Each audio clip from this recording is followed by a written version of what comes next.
You're listening to WIN, Workers Independent News, a production of Diversified Media Enterprises. I'm Doug Cunningham. In several states this week, Trans-Pacific Partnership rallies and protests opposing the trade agreement and fast-track authority for it are sending a strong message to Congress. Business leader Leo Hendry, former Broadband, is joining the opposition to TPP Fast Track. Hendry says nearly 5 million U.S. manufacturing jobs have been lost since the NAFTA free trade agreement and similar expansion deals took effect. Hendry says these trade deals have fundamentally transformed the types of jobs and wages available for the 63% of all U.S. workers without a college degree. Hendry says Obama's South Korean trade deal caused a 50% jump in the U.S. trade deficit with South Korea, and that's the equivalent of 50,000 U.S. jobs lost.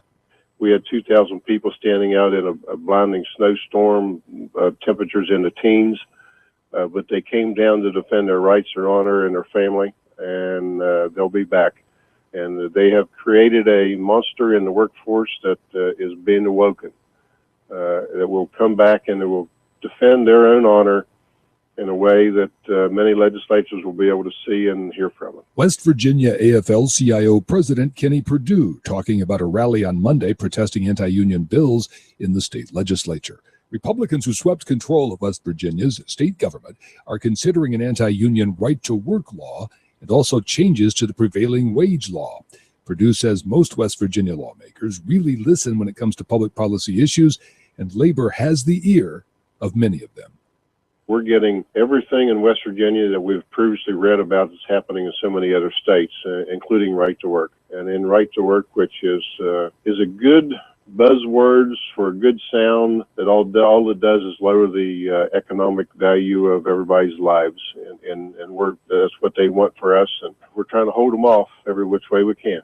Billionaire Illinois Governor Bruce Rauner is finding that it's not so easy to make an anti-union order stick. Rauner issued an executive order doing away with fair share fees to unions for roughly 6,500 state workers. Those fees are deducted from paychecks of workers who are covered by collective bargaining agreements but are not union members. Illinois Comptroller Leslie Munger is refusing to implement the order, and Munger is a Republican appointed by Rauner. Munger is following current law and not enforcing Rauner's order to eliminate the fees. Illinois Attorney General Lisa Madigan says the comptroller's refusal to enforce that order is on solid constitutional legal ground. AFSCME Council 31 Director Roberta Lynch says it's gratifying to know that two of the state's top constitutional officers are upholding Illinois' constitution.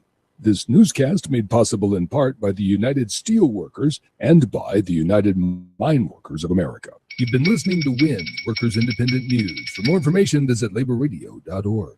It's time for the Rick Smith Show. I want you to get up now. I want all of you to get up out of your chairs. I want you to get up right now and go to the window, open it, and stick your head out and yell, "I'm as mad as hell, and I'm not going to take this anymore!" I don't want to abolish government. I simply want to reduce it to the size where I could drag it into the bathroom and drown in the bathtub. You bet I cut the taxes at the top. How dare you? How dare you? Go ahead, make my day. The Rick Smith Show starts now.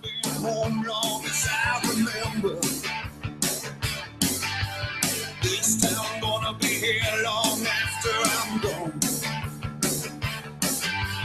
East side, west side, people don't surrender.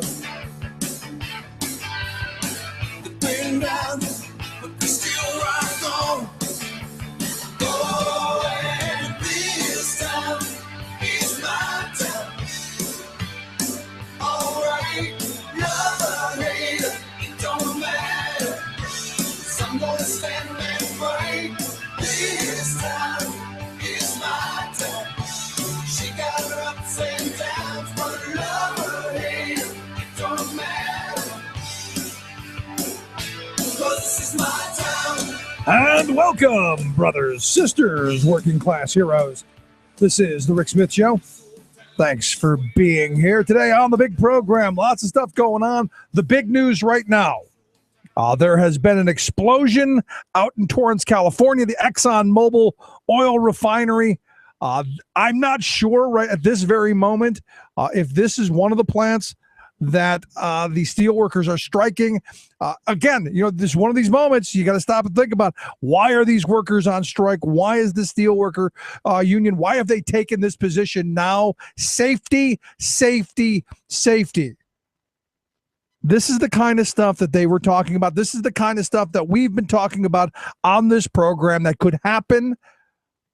And here we are. As I've said, I don't know the cause yet. We don't know what's going on. We're going to find out later this afternoon. We're gonna have someone on the ground there in the second hour telling us what's going on as they sort through things. And I don't want to get in the way of what's going on there now and in the way of the rescue and making sure everyone's okay. As I understand it, fortunately, no one killed. There were 2 injuries from what I understand, but that's when you have it. When I'm looking at the pictures of this explosion, 2 injuries, knock on something. Now, I guess this was described as a large 2-alarm explosion by the Torrance police. So we're going to find out later what's going on with that. Our thoughts, our hopes, all of that with those workers and their families to make sure everyone is okay. But the thing that gets me is, these are the things that unions fight for.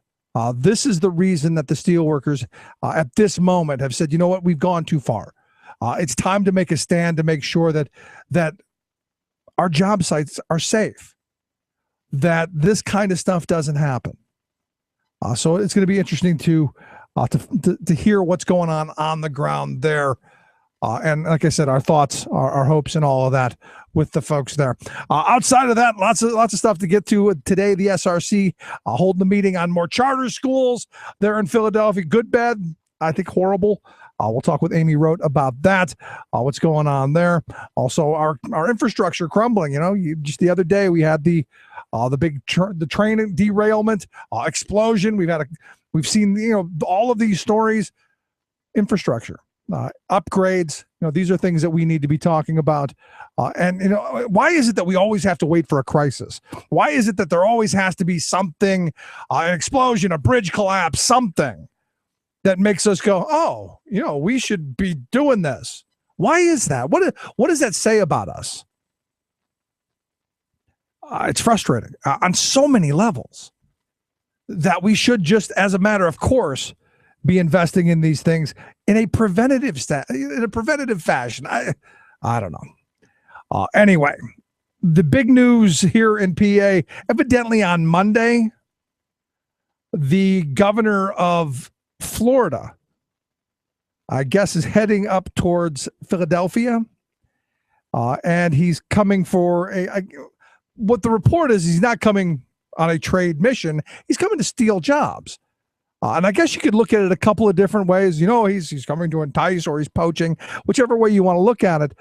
And I find it interesting that, what you have is this beggar thy neighbor economic development. And what Rick Scott, the governor of Florida, is going to come here to Pennsylvania and say is, look, we don't have any taxes on business. You can come and exploit our resources, our roads, all of our investment, our education system, even though I wouldn't be touting that too loudly. You can have all this stuff, and it's all, no taxes for you and your CEOs. You get away with that, and that's good for you. I look at this, and I was thinking about this morning on the way to work.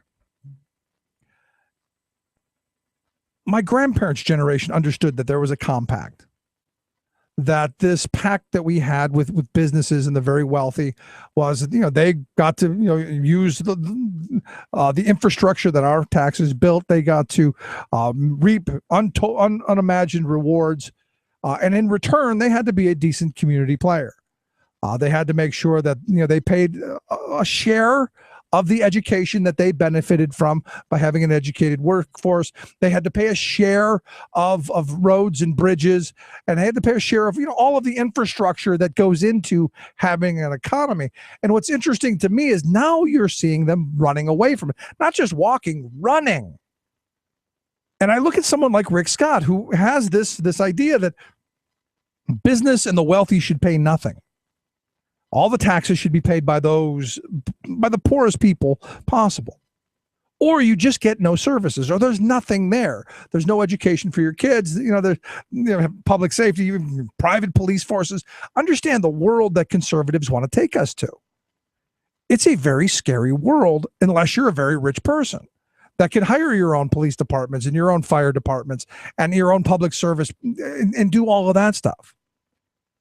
And as I'm looking at this junket of him coming to try and steal CEOs and companies away, and they're not saying which ones he's targeting in Philadelphia. And I got to think it's more of a stunt than anything, and more of a jab in the eye at the new governor here who has said, you know what, we need to reignite that compact of if you're doing well in the community, you need to help.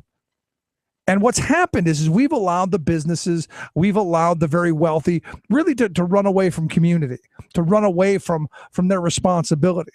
And what happens, and I was thinking about this morning in the property tax debate, because, it used to be that the state funded about half of public school education, about half. And the local tax base picked up the other half. Well, what we've seen is these marauders come in and say, no, we want to shift that responsibility. And what we've seen is a massive redistribution of wealth and a massive shifting of responsibility from those who can shoulder it and can afford it and who benefit from the system, shirking it onto the folks who can't. So you've seen property taxes go up, which, look, seniors on a fixed income, they're never going to be able to keep up with the continually rising property taxes because their income doesn't go up with it at the same rate. So conceivably, they could lose their homes, which is deplorable. And it's all because what we've done at the state level, and all these Republicans who keep saying, no, we're not going to raise your taxes. Well, they just keep shifting the responsibility. Sure, they cut taxes over here, but someone's got to raise it over here. So they're giving huge breaks to these corporations and to these very wealthy people and squeezing the people at the bottom. Because look, people want good schools for their kids. They want safe neighborhoods. They want clean parks and all of those things. Well, the state has walked away from it with all of these ideologues you've got running around in the General Assembly saying, no new taxes. And then cut. What has it gotten us? It's gotten us into this situation where property taxes have gone up so much that people are going, whoa, I can't afford it anymore. Because here again, what we've done is we've allowed these handfuls to walk away with big bundles of cash. And at what point do we wake up and go, there's a problem with that? I mean, stop and think about it for a minute. It has been a massive redistribution of wealth from the working class and the communities to these people who have no allegiance to your neck of the woods or your state or your country. They don't care. And yet we've got politicians who do their bidding at every opportunity. And you've got the Rick Scotts of the world who are coming here to, hey, let's steal jobs in this race to the bottom. Because what they're saying is, well, we want you to have the same crummy schools that we've got. And we want you to have the same infrastructure. And look, their infrastructure is struggling. Even with all of the huge infusion of federal money and, of course, the pay roads, all of the bad ideas that they have there, they want to bring here. And not by choice. Understand, when you get put into this position, you don't have a choice sometimes. This race to the bottom is you've got a bad actor. And in order for you to compete, you've got to be a bad actor too. And then it's who can, we used to have a country that brought out the best in people. Now all I see is what brings out the worst. It's amazing to me. And this is something that I've been thinking through. And something I want to talk about, for the next couple of days, because it's eating at me. This idea that, we're no longer part of a community, that no longer do we have people who are helping build, but actually helping to destroy. So we got a lot of that to get to. Again, I've got this explosion on my mind. It's, one of those things that you hate to see happen, and you hate to be the one to say, well, someone told you. But at the end of the day, this strike that I guess is in its 18th day, this is exactly what those workers are talking about. So let's take a quick break right back after this. Stick around. You're listening to The Rick Smith Show.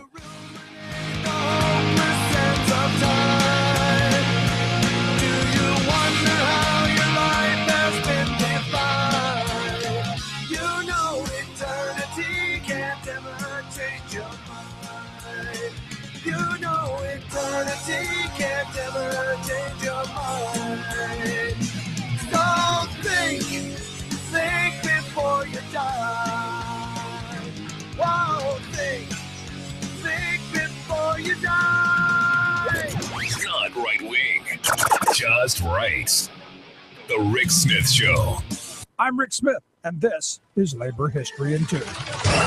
On this day in labor history, the year was 1946, in what is known as the Royal Indian Navy Revolt. The HMS Talwar was in Bombay Harbor. Indian workers on the ship went on strike. They refused orders from British naval officers. The workers were protesting the abysmal working conditions as well as the awful food they were being served. By the next day, the revolt had spread to British naval facilities on shore. Indian workers had torn down the Union Jack British flag and hung red flags in its place. They took over a local radio station and began broadcasting news of the revolt. As the news of the strike spread to other ports, it grew to include some 20,000 Indian sailors and 74 ships. Workers from the city of Mumbai, also known as Bombay, went on a general strike in support of the cause. The British military cracked down harshly on this defiance. 7 sailors were killed and nearly 500 were court-martialed. The revolting strikers did not receive support from Mahatma Gandhi or most Indian nationals who did not support the striking workers' tactics. Yet, the sailors had demonstrated the deep dissent within the ranks of the British Navy in India. Before they surrendered, the striking naval workers drafted a resolution. It read, in part,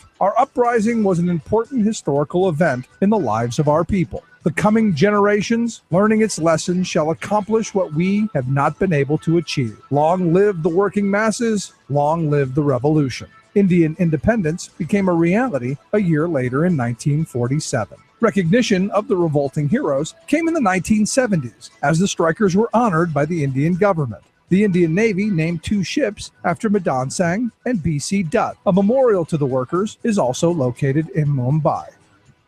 Labor History in 2 brought to you by the Illinois Labor History Society and The Rick Smith Show.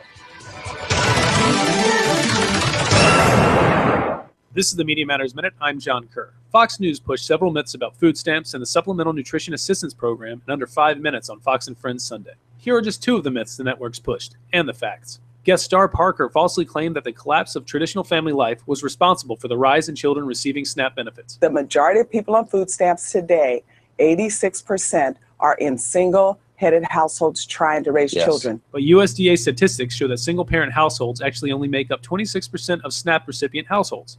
Later in the segment, co-host Tucker Carlson falsely suggested that the Obama administration is needlessly encouraging students and potential immigrants to use SNAP benefits. Why would the Obama administration advertise for food stamps among college students and potential immigrants in Mexico? But as the Washington Post reported, food insecurity is a growing concern among college students. In addition, the USDA has never granted undocumented immigrants eligibility for SNAP benefits. For more on this and other stories, visit MediaMatters.org. Chances are, when you took a shower this morning, an AFSCME member made sure that water was clean. When you drove to work, an AFSCME member maintained the road. When you rode an elevator, an AFSCME member inspected it. I'm David Philman, Executive Director of AFSCME Council 13, the American Federation of State, County, and Municipal Employees. AFSCME members enforce regulations, keep prisoners behind bars, take care of patients, protect the environment, and more. The work isn't glamorous, the salaries aren't high, but AFSCME members serve the public in every aspect of our daily lives. Chances are, you'll never see that AFSCME member working in a sewage plant, diving underwater to repair a bridge, or answering a 911 call. But aren't you glad they do? For more information, visit AFSCME13.org. We are AFSCME. We make Pennsylvania happen!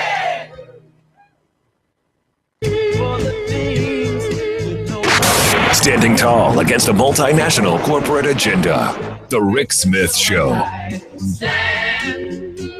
All the things you want are real. You have you to complete, and there is no deal.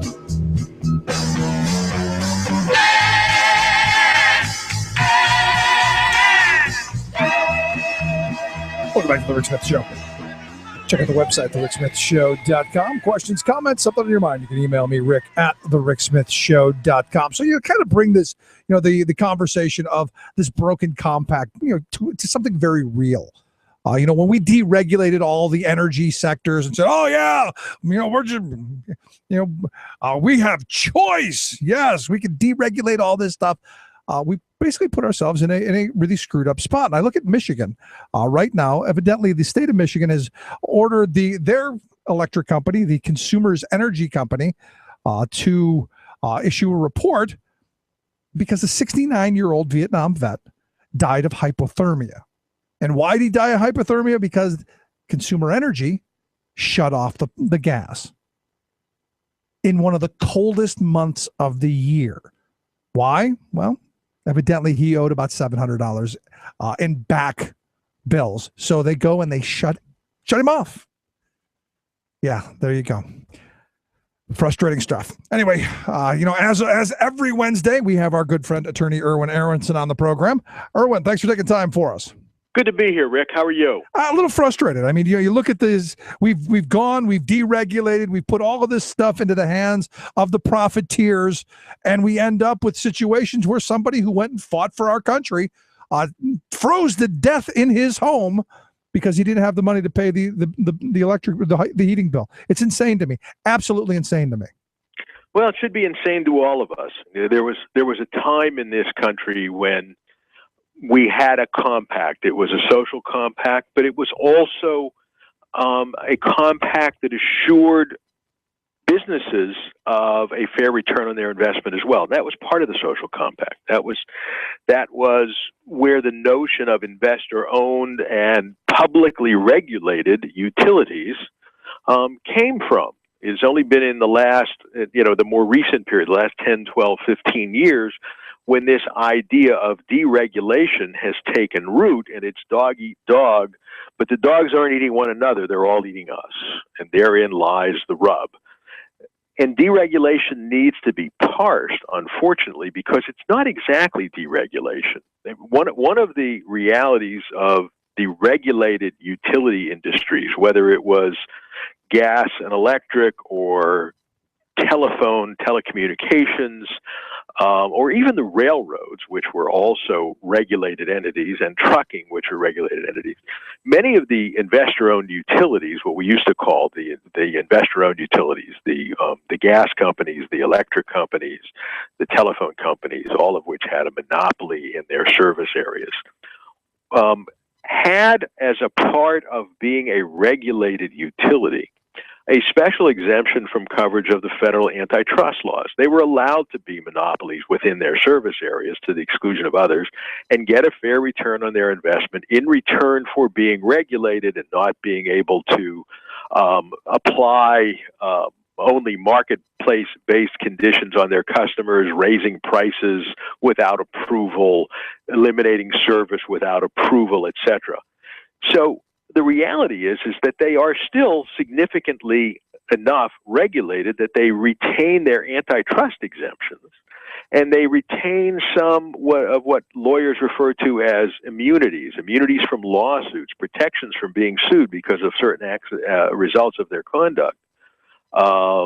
You mean like shutting off the gas and someone a Vietnam vet freezing to death? That's the one. That's the one. You got it. You read exactly what I'm alluding to and what I'm thinking about today as I see this story and as I deal with the next round of deregulation of what had been a public utility, and that is in the telecommunications sector.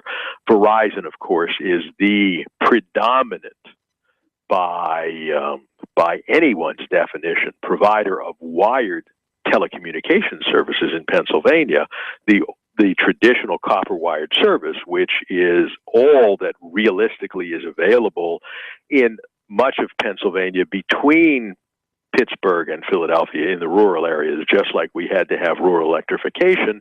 One of the realities of Verizon's old license to exist in Pennsylvania, when it was still the Bell Telephone Company, if you remember the old days of Ma Bell, before the first round of breaking up the telephone company, Right. which created Verizon here in Pennsylvania.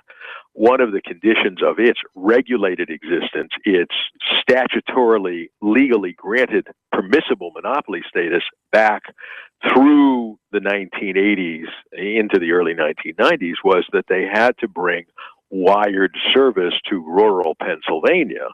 And we know now how significant that is, of course, because if one takes a ride along Interstate Route 80 or the Pennsylvania Turnpike or the north-south roads of Interstate 95, Interstate 79 in the west, Interstates 81 and 83 in the middle of the state, or even a ride up Route 15, 11 and 15, or across Route 6 in the northern east-west corridor of Pennsylvania, how many extraordinarily large places there are in Pennsylvania where there is no wireless service. But now Verizon has pending in a fast-track proceeding before the Pennsylvania Public Utility Commission a petition that would fundamentally allow them to abandon copper wired service throughout most of Pennsylvania if it is granted. And that is going to compromise all manner of safety and access that exists outside of the major cities, because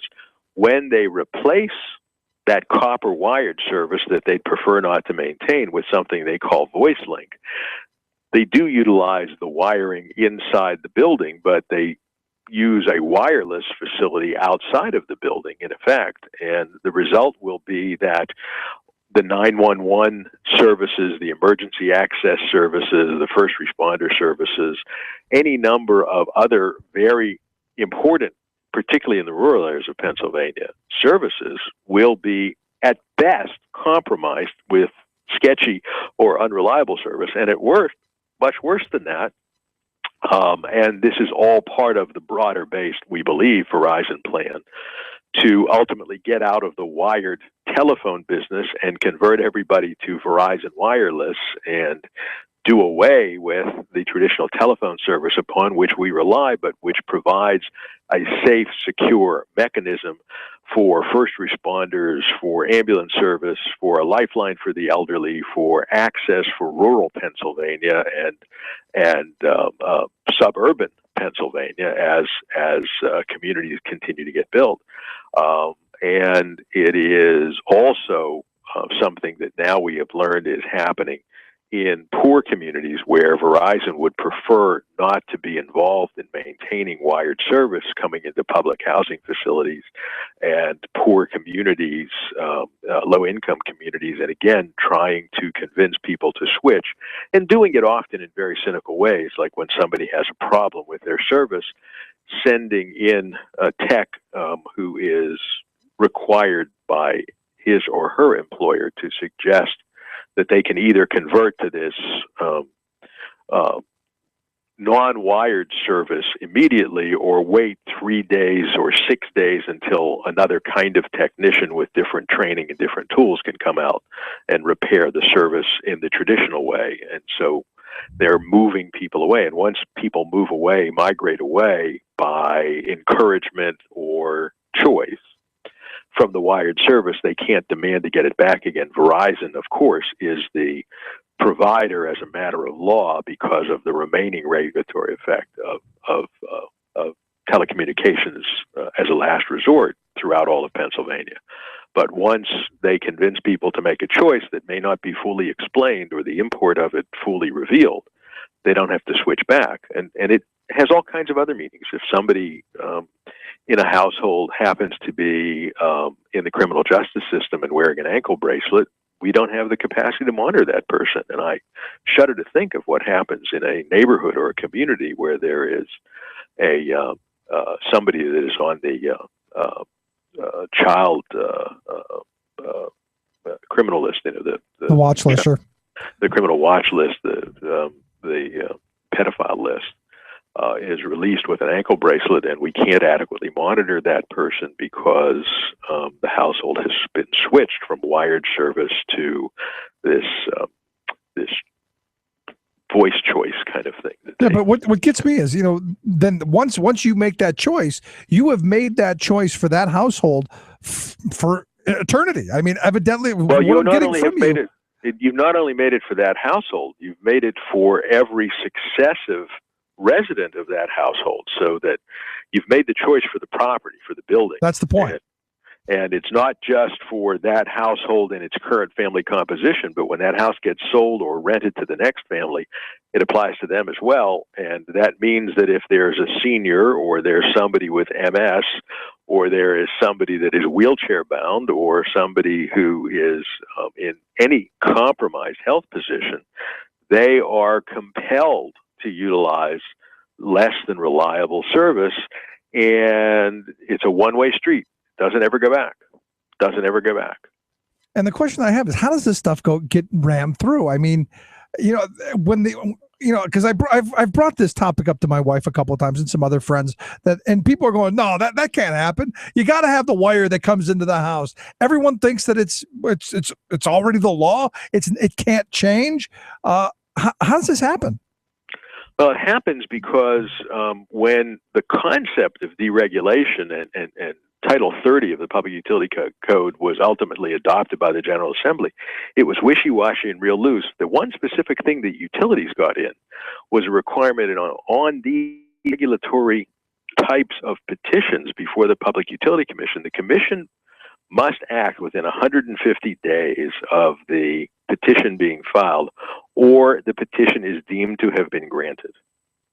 So the utility making this application to remove some of the regulatory oversight applicable to it can plan this out for months, even years,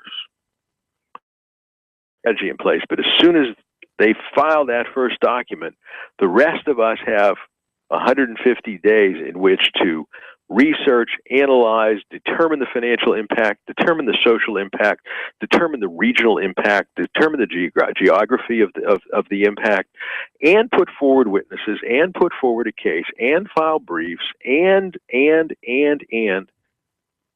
commission, of course, must act within 150 days of that first day of filing, or it is deemed to be granted, not deemed to be denied, deemed to be granted. And how did that come about?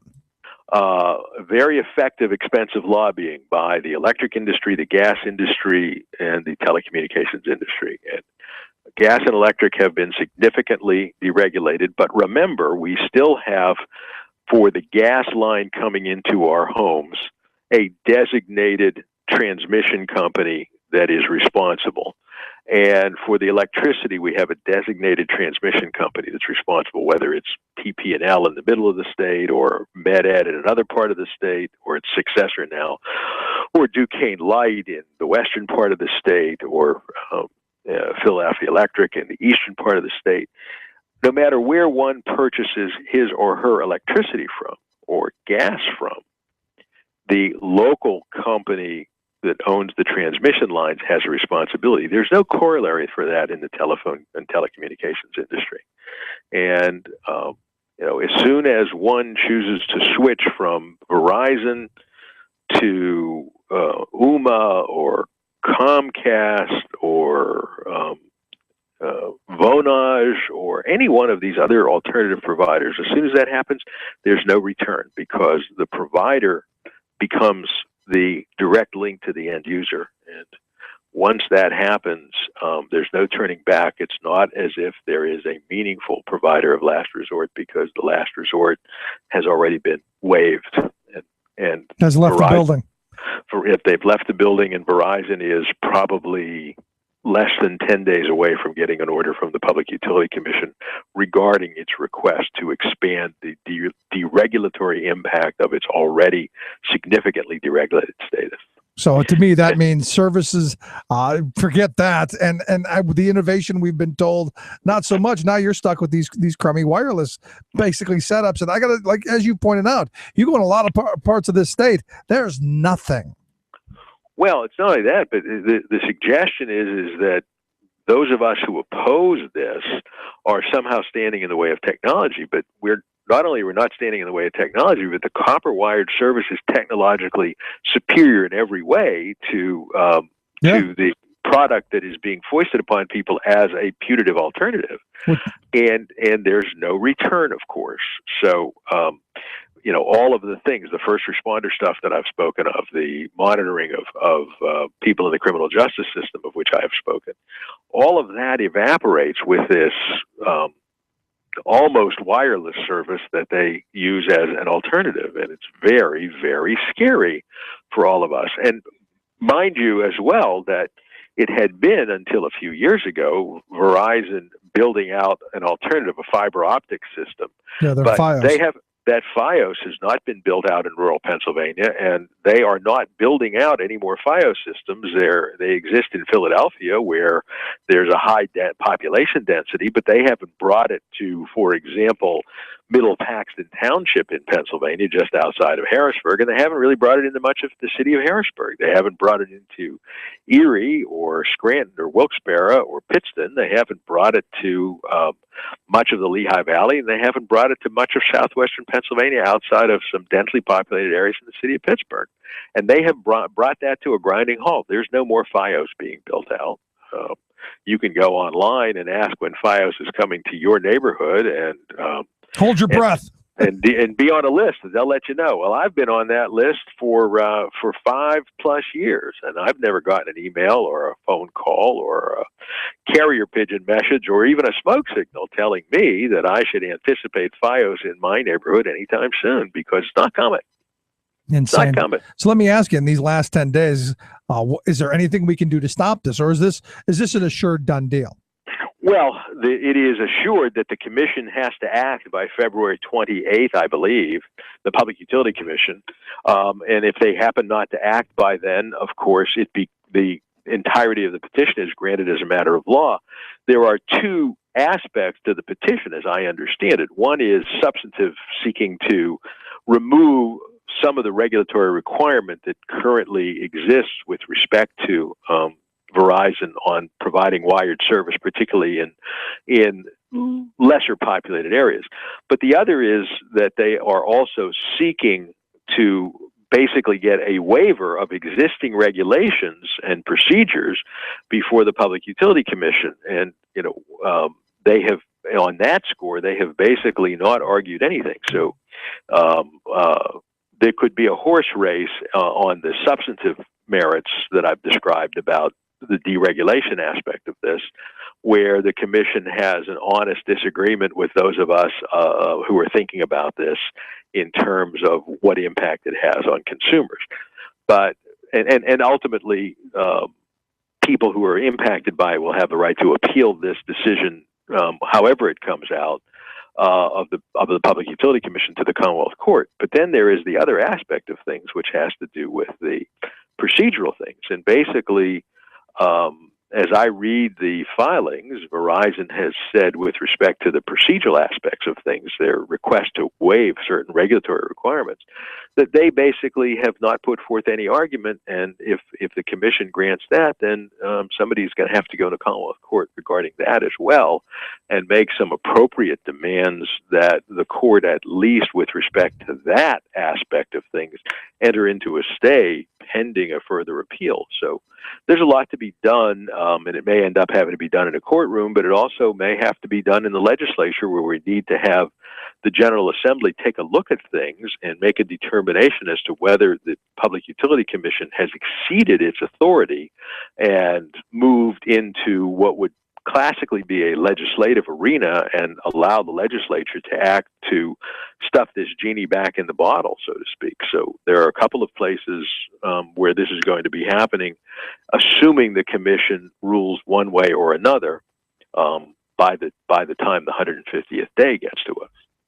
So we got to keep an eye open. There probably will be some form of legislative action, and I suspect that it's going to be the product of an interesting sort of coalition of urban and rural legislators and Democrats and Republicans, because there are a very different crowd of people that are affected in different ways by the impact of what Verizon is seeking. As someone who lives in something of a rural area, I can see that my area would be one of those places not to have a copper wire coming through. Heaven forbid I get something of a reasonable internet. For what we had the opportunity of 6, I think I got, 6 down and 0.575 up. now, which is pathetic at best. Yeah, when the industry standard should be something like 3 down and 25 up. So, it's pretty amazing, and this deregulatory effect impacts on all of that as well. Once again, just like in education, there really should not be a rationale why a child living in Knox, Pennsylvania, or in Curwensville, Pennsylvania, or in Pittston, Pennsylvania, somehow or another doesn't have the ability to get her homework done in the same fashion as a child living in Pittsburgh or Philadelphia. Exactly. Well, we're going to keep an eye on this, and I appreciate you bringing it to our attention. Well, always a pleasure to be able to talk with you and to interface with our listeners. And hopefully this is an issue that people will keep an eye open for and watch and learn how they are individually impacted and affected, because this is huge. I can't overemphasize the ultimate impact on us as a society. Yeah, I'm with you. Erwin, I appreciate you taking time for us. Good to be here. Thanks. Have a good week, and I'll be back next Wednesday. All righty. Our good friend, attorney Erwin Aronson. Quick break. Right back after this. Stick around. You're listening to The Rick Smith Show. We gotta get organized. We gotta do it today. No more madness than fury. No more misery. We gotta get organized.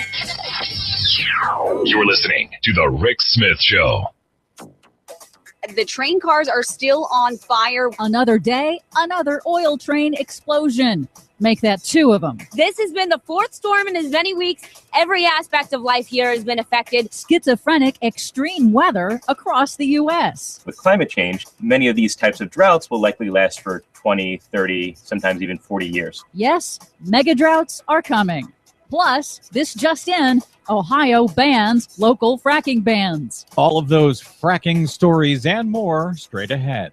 From BradBlog.com, I'm Brad Friedman. And I'm Desi Doyen. Stand by for 6 minutes of independent green news, politics, analysis, and snarky comment. What I would hope for is that you in the news business, would just say the word climate change. Just like it could be climate change. It's a possible connection to climate change. Is this evidence of climate change? Can you just toss that in now and then?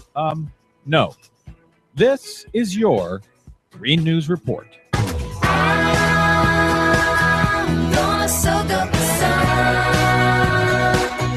Okay, Desi Doyen, as we go to air today, some breaking news out of the Buckeye State. The Ohio Supreme Court has struck down local fracking bans. And so these towns around the state who have tried to ban fracking in their local communities, they have been told essentially to go to hell. Yep, that's right. The Ohio State Supreme Court's decision says that the state has sole and exclusive authority to regulate the oil and gas industry. Remember when Republicans used to pretend they were in favor of local control? Apparently, that's only when it's convenient for the oil and gas industry. But that's exactly right.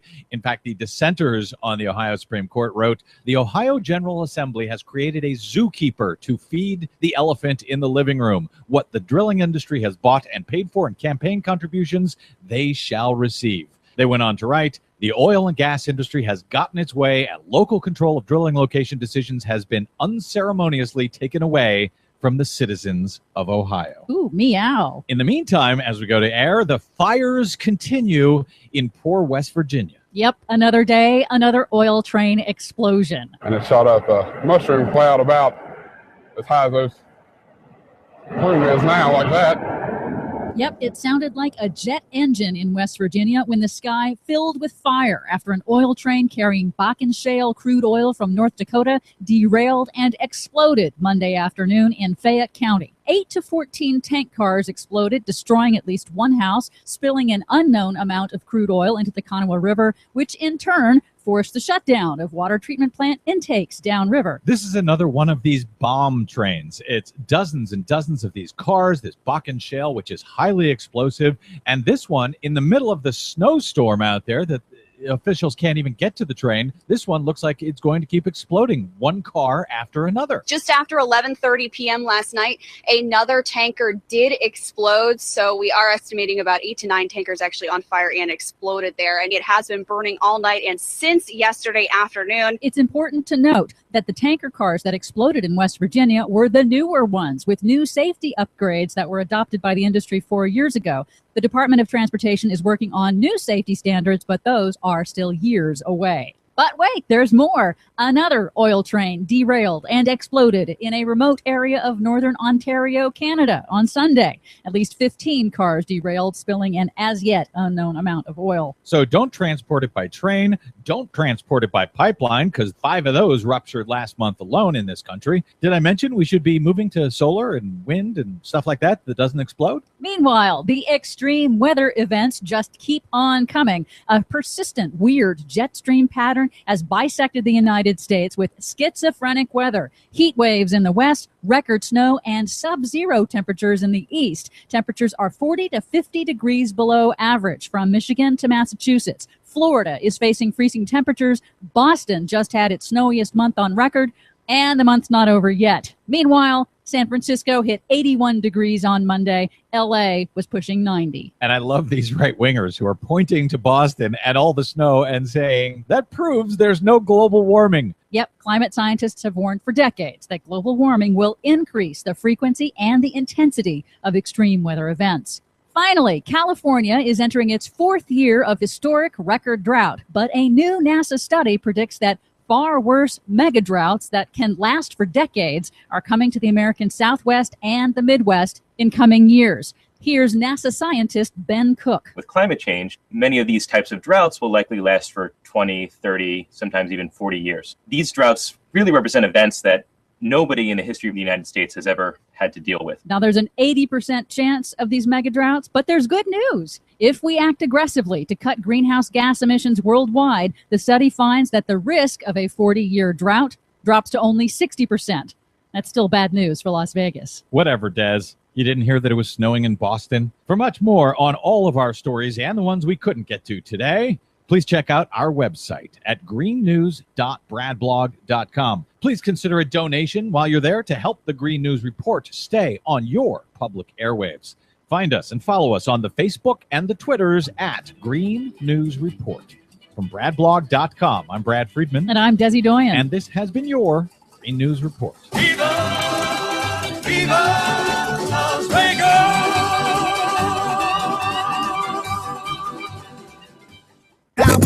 Not right wing, just right. The Rick Smith Show. Everybody, let's get into it. Get stoked, get it started, get it started, get it started. Let's get it started. Let's get it started in here. Let's get it started.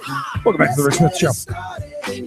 Check out the website, thericksmithshow.com. You know, again, another one of these deregulation schemes that just every time you turn around is biting the consumer in the behind. Understand, once they do away with copper wires, the telephone line into your house, once they're allowed to do this, and it's only 10 days away, as Irwin pointed out, once they do away with it, it doesn't come back. And you go back and you think about all of the stuff that went into making sure that rural areas had electricity, had indoor plumbing, had a telephone line.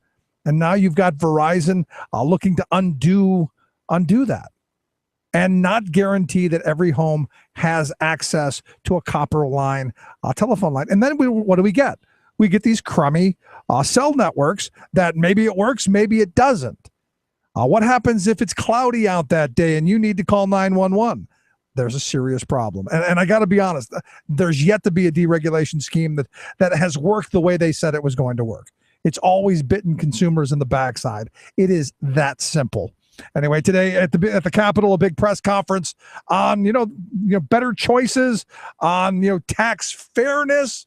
A number of groups came out and said, hey, we want to have a fairer tax code, which is why we sent our Capitol reporter, Sean Kitchen, over to get the lowdown. Sean, thanks for taking time for us.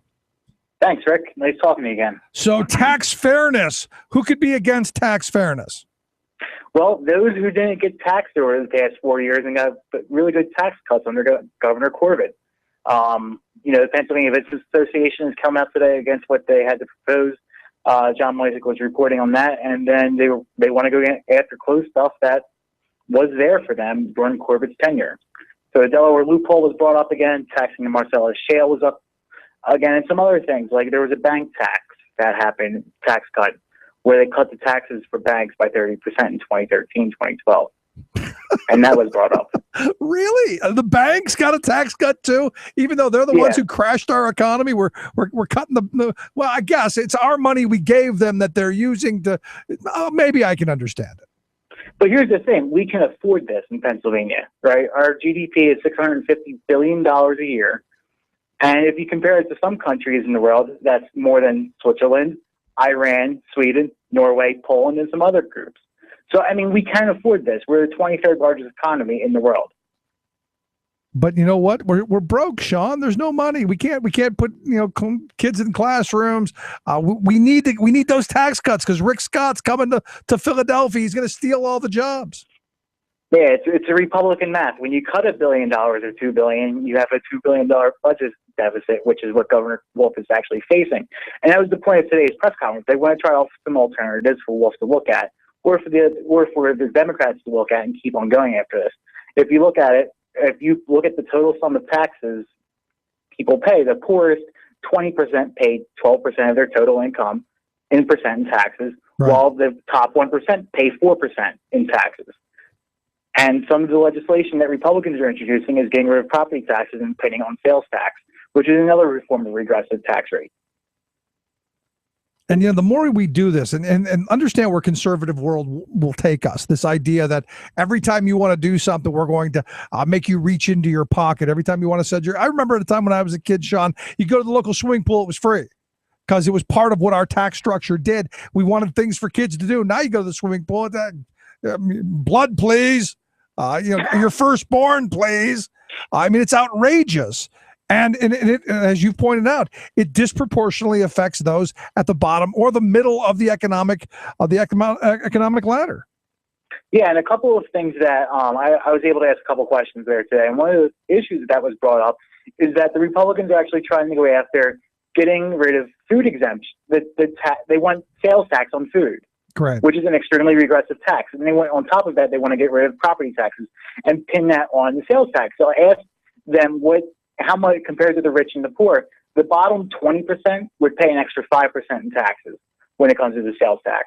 The top 1% would pay 0.4% of their actual earnings on sales tax because of how much money they have. Right.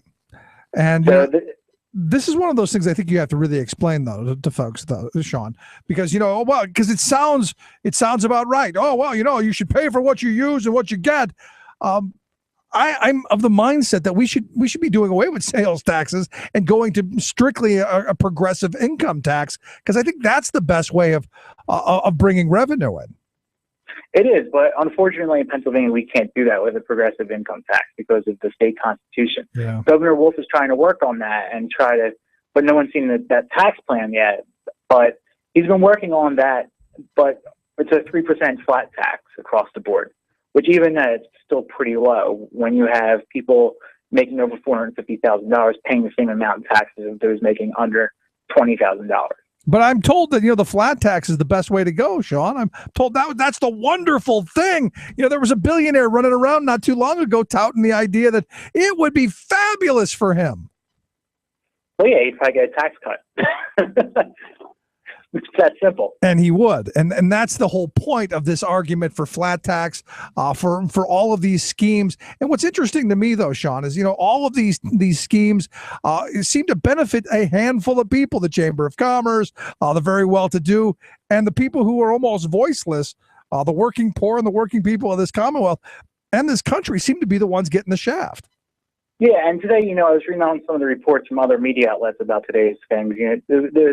There wasn't that much media there today, and the one thing that really got to me is that someone labeled the Keystone Research Center as this liberal think tank, which, okay, they're using that as red baiting, but then they ask someone from the Pennsylvania Business Association to come on, and they don't describe anything about that. And of course, they're against these tax increases. It's insane to me. And, the more I look at this stuff, there's so much money left on the table. So much, Rick Scott can come here and try and steal jobs away. But the reality is he may claim they have low taxes in Florida there. The reality is 3/4 of the companies in this state don't pay any taxes. So, I mean, this whole argument over, well, we need lower taxes. How much lower can they get when 3/4 of the companies in this state pay nothing? Yeah, and I think that was one of the issues brought up today. I think they had a chart, like somewhere like 84% corporations don't pay a corporate tax in the state, or under $1,000 in corporate income taxes. I have to relook at that, but I think that was one of the visuals they had today, whereas families are actually footing that bill. And another issue that brought up, where we have lost hundreds of billions of dollars in tax rate, is the Delaware loophole over the past few years, over the past however long it's been. I mean, hey, if I could get a PO box in Delaware and not pay taxes, I'd take advantage of it, wouldn't you? Yeah, I've tried. You need to go through a whole lot of legal wrangling, but once you get it, it's a sweet gig, because then it's like a magic box. It's not a P.O. box, it's a magic box, because your profits go in there and they disappear from taxation. I mean, you get it out the other side, all fresh and clean and laundered, ready to be spent somewhere else other than here. And that, to me, is a huge problem as well. Yeah, and where can that money go? It can go towards funding public schools. We wouldn't have an SRC vote today on another 30 more charter schools that are going to gobble up more tax money from the school district of Philadelphia, or fund public education in general. So let me ask you, last line of questioning on this. Now, what are the chances of these recommendations going forward? What are the chances of any of it, actually getting any legs in this General Assembly? I don't think anything will have this type of legs, any of these recommendations, but it's nice having these ideas out there. Right. But it's also the responsibility of the media covering this to keep on pushing these facts that the Keystone Research Center and the Pennsylvania Budget Policy Center have been pushing for the past 4 years, and keep on pushing that until we have maybe a critical mass in a couple of more election cycles to where we can have a progressive taxation in this state. That's what ultimately it comes down to, is the media and their responsibility in pushing it. And that's why I appreciate you spending some time over there and paying attention to what they're doing. Thanks for the report. Yep. Have a good one, Rick. All right. Sean Kitchen, our Capitol reporter. Here's the thing. And you look at the tax system, the way it's set up. And what's frustrating to me is, look, the guy at the bottom who's busting his behind, working for, maybe minimum wage, maybe a couple of pennies above, when they're paying 12.5% of their meager income in taxes, to me, that's Tea Party stuff. That's taxed enough already. Maybe we should talk about, how do we get that guy at the top to pay the same 12, at least the same 12? The flat tax idea, but the flat tax doesn't work that way, because what they've done, and they've done masterfully, is they've set up all of these games and all of these tax dodges and all of this shifting of responsibility, so that folks at the bottom are the ones getting screwed. Homeowners are the ones getting screwed. I often wonder, will we wake up? Will we someday go, we're getting the short end of the stick here? You think about what our Constitution has done, 3% flat tax, and it doesn't bring in enough revenue. I'm of the mindset, you go back to the good socialist president, Dwight David Eisenhower. You go back to the good socialist president, and you have a big-shouldered progressive tax, or the more you make, the more that it's expected of you. And not just on the state level. This is something that has to be done on the federal level, because this beggar thy neighbor economic development, I'm stuck on Rick Scott coming up here trying to pilfer jobs out of Pennsylvania. That has to stop at some level. You look at what's going on in Kansas and in Missouri. You look at what's going on, Indiana and Illinois. You go across this country, and states are literally eating each other. And who walks away happy? Well, these big corporations and the investor class of this country. I have a serious problem with it. And you should too. Because we're inevitably, all of us are the ones who end up footing the bill. We're the ones who either have lower opportunities for our kids, a lower standard of living, lower wages, less opportunity. And why? Well, because we've got to pay homage to the chair. Sad stuff. Anyway, if you've missed any portion of the program, thericksmithshow.com. That's where you go to get the podcast, the Rick Smith Show app on your smartphone. Take the program on the go wherever you go. And as always, you can email me, rick@thericksmithshow.com. Going to take a quick break. Right back after this. Stick around. You're listening to The Rick Smith Show. We're working people on the top.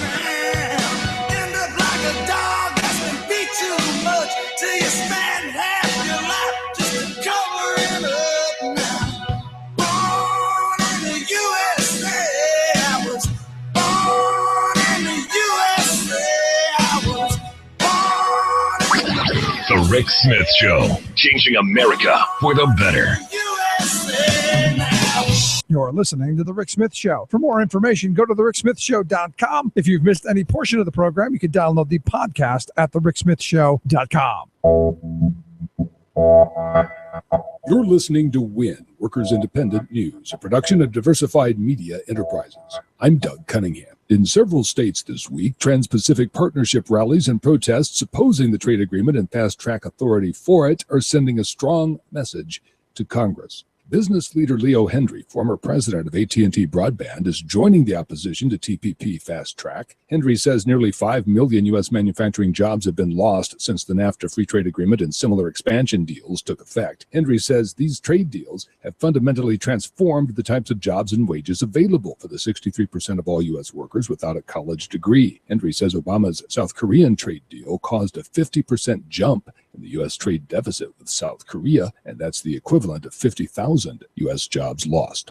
We had 2,000 people standing out in a blinding snowstorm, temperatures in the teens, but they came down to defend their rights, their honor, and their family, and they'll be back. And they have created a monster in the workforce that is being awoken. It will come back and it will defend their own honor in a way that many legislatures will be able to see and hear from it. West Virginia AFL-CIO President Kenny Perdue talking about a rally on Monday protesting anti-union bills in the state legislature. Republicans who swept control of West Virginia's state government are considering an anti-union right-to-work law and also changes to the prevailing wage law. Perdue says most West Virginia lawmakers really listen when it comes to public policy issues, and labor has the ear of many of them. We're getting everything in West Virginia that we've previously read about that's happening in so many other states, including right to work. And in right to work, which is a good buzzwords for a good sound that all it does is lower the economic value of everybody's lives. And that's what they want for us. And we're trying to hold them off every which way we can.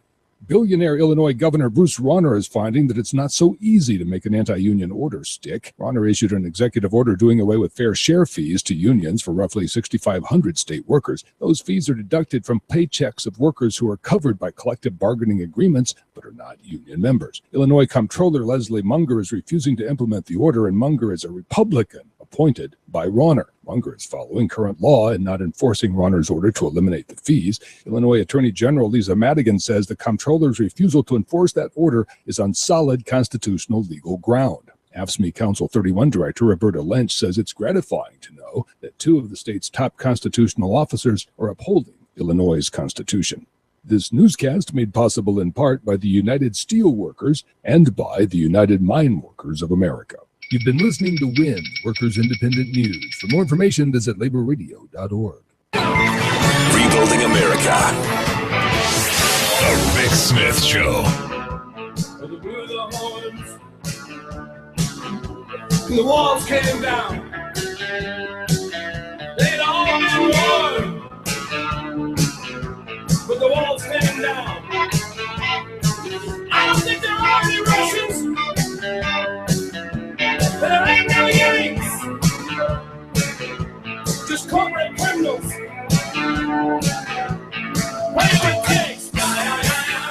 Welcome back to the Rick Smith Show. So a couple of emails I've gotten, a couple of responses over what's going on out in California. As I understand, only 2 people hurt in the explosion out there. Very fortunate about that. A little later in the program, we're going to have someone from the USW local, the Steelworkers local, going to come on and tell us what's going on out in Torrance with this explosion at the oil refinery. And like I said earlier, thank goodness no one was killed. and unfortunately, only 2 people injured. And because when something goes boom like this, I stood on the ground in West Texas, where you had that massive explosion at the fertilizer plant, and the damage and the devastation. You have no idea. It's just mind blowing. Anyway, but I look at some of the things that are going on that across the country. Just the other day, you had a train derail. You see all of our infrastructure, the reports crumbling, all of this stuff. What do we do? How do we fix the stuff that needs to be fixed? And have we missed the opportunity? Which is why I've asked Ed Whitkin. He's the president of the Transportation Trades Department of the AFL-CIO. Ed, thanks for taking time for us. Thank you. Glad to be back. I look at all of these reports and we see the stories of the derailment, which I know isn't part of public infrastructure, but still things that should be invested in. The cars that are on these tracks, are years old. To me, there's a time that we need to be putting money and investing in our infrastructure and our roads and our bridges and all of this stuff. And it seems to me we're losing that opportunity. Yeah, well, you're right. This latest oil train wreck, it is. It's a private right-of-way of the freight railroad.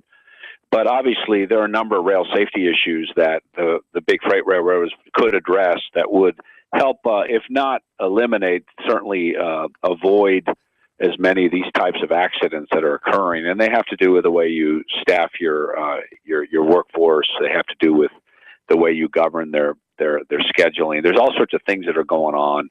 And if you want to really scare your listeners, some freight railroads have been making the case that we should go from 2-person crews to 1-person crews, right? So talk about a really bad idea. We've had incidences around at least in North America. There was a really horrific one in Canada where there was a 1-person crew. They didn't secure the train, and it went barreling through a community and literally leveled it. Yeah, you're right. We have an infrastructure problem in this country. The freight railroads do spend a lot of money on their infrastructure, but clearly it's not enough. You still have too many derailments.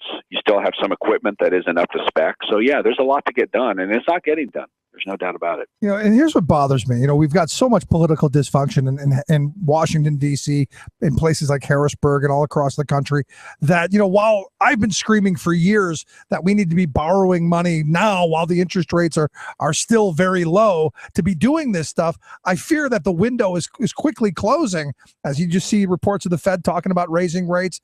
My fear is we've missed this window.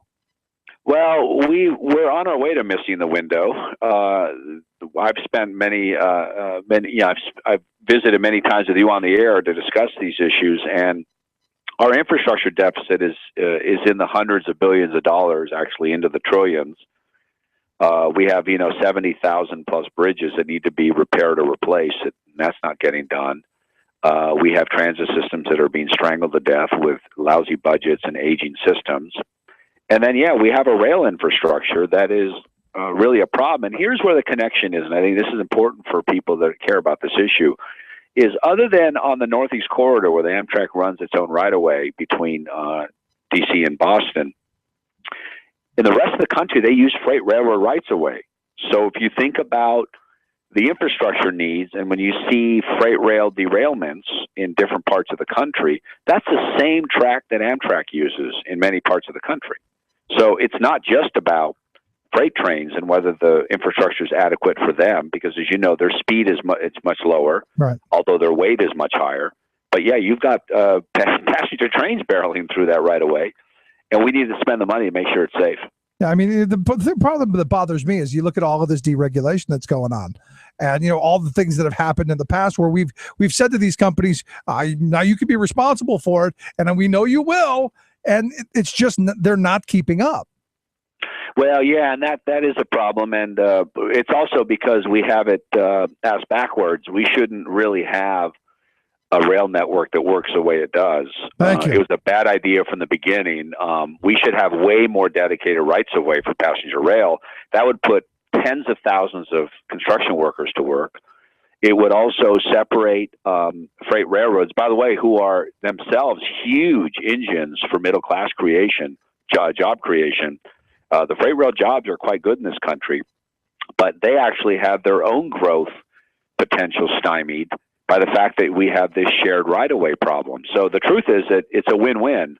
You make our mobility better, you move our trains faster, you get more goods to market, and then you get thousands of construction workers to work. And I'll remind everyone that pays attention to this stuff, we still have a national construction worker unemployment rate of about 10%, and it's well into the higher double digits in some states. And so there's still a lot of idle skilled, labor out there ready to go to work. We just got to put them to work rebuilding the country. What a strange concept. Yeah, no, I mean, it's sad to me. And I just read a Financial Times article the other day and talked about it here on the program, where, even, in the UK, they're going, we think the United States missed the boat because there was a time, 2010, 2011, where investors in countries like Germany were going, here, just take our money. We don't want interest back. We just don't want to lose money on it. Here, take it. And we weren't, because we were mired in this, we're broke, the austerity and all of this insanity that, we had a shot at solving all of our problems. It's true. Don't accuse elected officials in Congress of being good business people, okay? Because you couldn't have said it better. When money's almost free at virtually zero interest rates, it is exactly the time when you should capitalize large funds to then go out across the country and rebuild, modernize, and repair our transportation system. We haven't lost that opportunity yet. We're still in a fairly low interest rate environment, but as you know, and as you said a moment ago, it is slowly inching up, and I think in the next year or two, we're going to see significantly higher rates. And yes, at that point, you can officially declare on the air that we have squandered the opportunity. Because the thing is, we just won't have done what we need to do. Right, because if you're saying now we're a couple trillion, and I think it's the American Society of Civil Engineers who have said we're about $3 trillion in the hole. So when those interest rates go up, now you're talking that $3 trillion, 4, 5, maybe $6 trillion to do it in the future of something we let pass because of idiocy and political pandering. Well, and you know what? This whole when you defer capital investments, we see it all across corporate America. We see it in our own government institutions. Price tag goes up. It'll continue to go up, which is why we always say publicly that this is the first generation, in the modern era at least, to essentially hand over a public infrastructure in our country that is in way worse shape than the last generation that left it. Whereas all other generations, if you go back in the history, go back to the 20s and 30s, and then eventually the 50s during the huge boom, we built grand infrastructure, and the next even half generation ahead accrued got the benefits from it. Yeah. But when our kids are 40 years old and are looking for whatever their next career opportunity is, they're going to be working inside of an economy that's going to have a 30, 40, 50-year-old infrastructure, and it's not going to be terribly competitive. So it's not a particularly good picture, but the people we elect, you would never know walking around in Washington like I do that they understand that this problem even exists. No, and the other part of it that bothers me is it'll be that old and it'll be privatized and profitized, and then we're going to be handed back a big pile of what. I look at Indiana and the privatization of their turnpike, right, which is just I can't believe anybody. And I had someone bring it up to me the other day. We should privatize the Pennsylvania Turnpike, and I'm like, are you an idiot? Did someone drop you on your head yesterday? Because you look at Indiana and I've been across that turnpike. It is horrible. It looks like someone bombed it. I think the roads in Iraq would be better. Well, and I'm glad you raised that. We partner with both public and private sector unions as affiliates at TTD. And we work very closely with AFSCME and the Amalgamated Transit Union and a few of the other unions that have these public sector workers. And you're right. But you got to give the other side credit. They're good at creating a crisis. Yep. And then declaring that the solution to the crisis is to enrich their friends. And so what they've done is they've starved our infrastructure. They've made it so bad that now they're throwing out these solutions that says if we just bring in the entrepreneurship of private capital, we'll be able to do all these grand things all over again. And by the way, while you're at it, could you give us a 100-year lease on these facilities so that we can make hundreds of millions of dollars in profits for our shareholders? I mean, it's actually a joke. I'm with you. It's absolutely a joke. And it's not only that it's not that they're doing it to our infrastructure, they're doing it to our education systems as well. Right. No, they're doing it to all these public institutions. And what I always say to people is, if you actually made the private sector pay back the real value of these public infrastructures and facilities, they'd never put the money up. So what they do is they sell it for cheap. Why? Because they entice local and state and sometimes federal politicians to believe that if you get the money today, because they always write a fairly big check, but if you look at what that check is worth compared to the infrastructure they are getting, it's pennies on the dollar. So it's a great deal for investors. Sure. And the politicians, it's a great deal as well because they get to have a big press conference with a big cardboard check and pats on the back and baby kissing and all that stuff. Schools and, all the stuff they get to promise. But you're right. No, TTD is sort of the entity where we are trying to figure these things out because we have public and private together. And frankly, both sides are at risk because in addition to that, a lot of these guys from around the world that want to bring this money in, they don't want to be worrying about collective bargaining agreements. They don't want to worry about prevailing wage. They don't care whether these transit workers that they want to displace have collective bargaining agreement rights. Those things are nuisances. They don't really bother with that because what they bake into the deals is their profits. They don't care what happens to anybody that works in the system. And they're guaranteed So that's where profits. we come in. That's the job we have. I'm sorry? And they're guaranteed profits, which is the other part that infuriates me when you read some of these contracts, like the parking in Pittsburgh, evidently, or the parking in Chicago, or the parking in Harrisburg. You look at what we've privatized, and guaranteeing profits is just mind blowing to me. What happened to risk and reward? How's it all reward?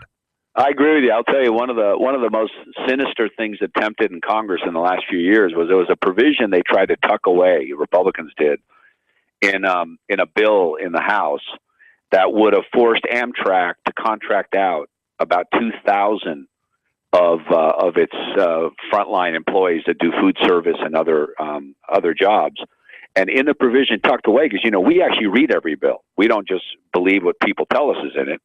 There was a hold harmless provision that said, even though we believe the private sector can do it better, if by chance we're wrong, the taxpayer is going to hold these guys harmless and make sure they don't lose money. Wow.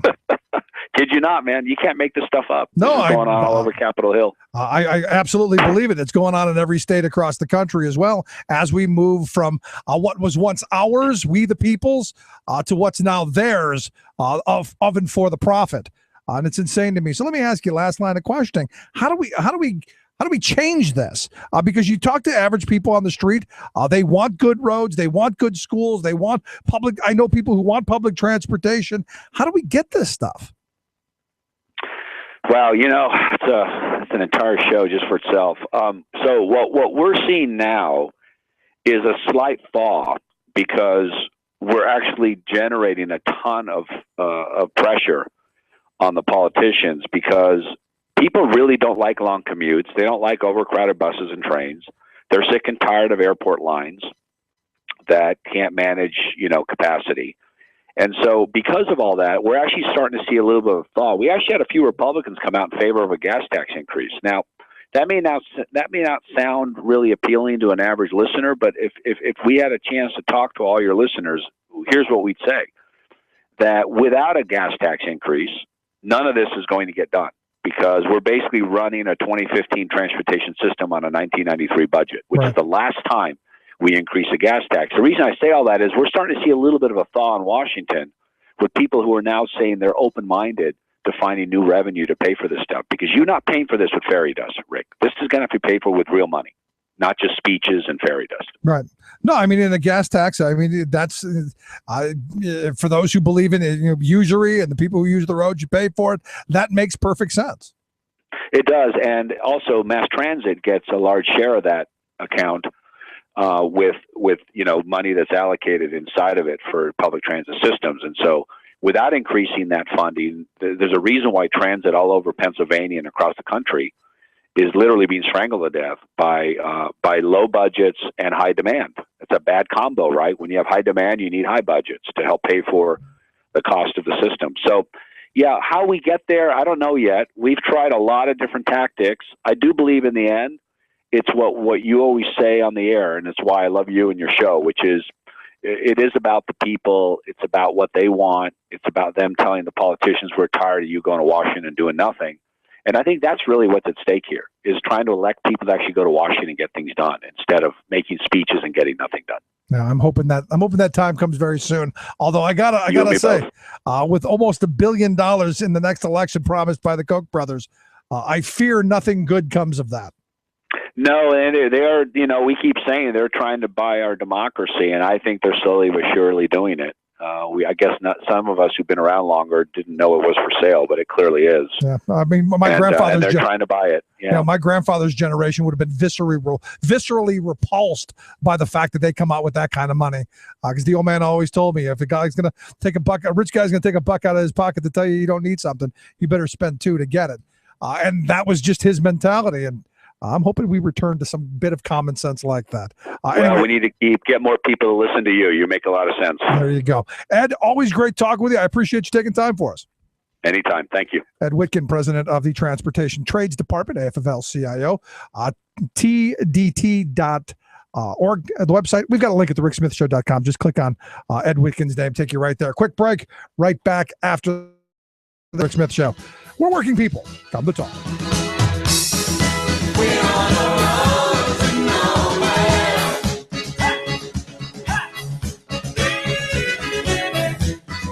We're on the road to nowhere.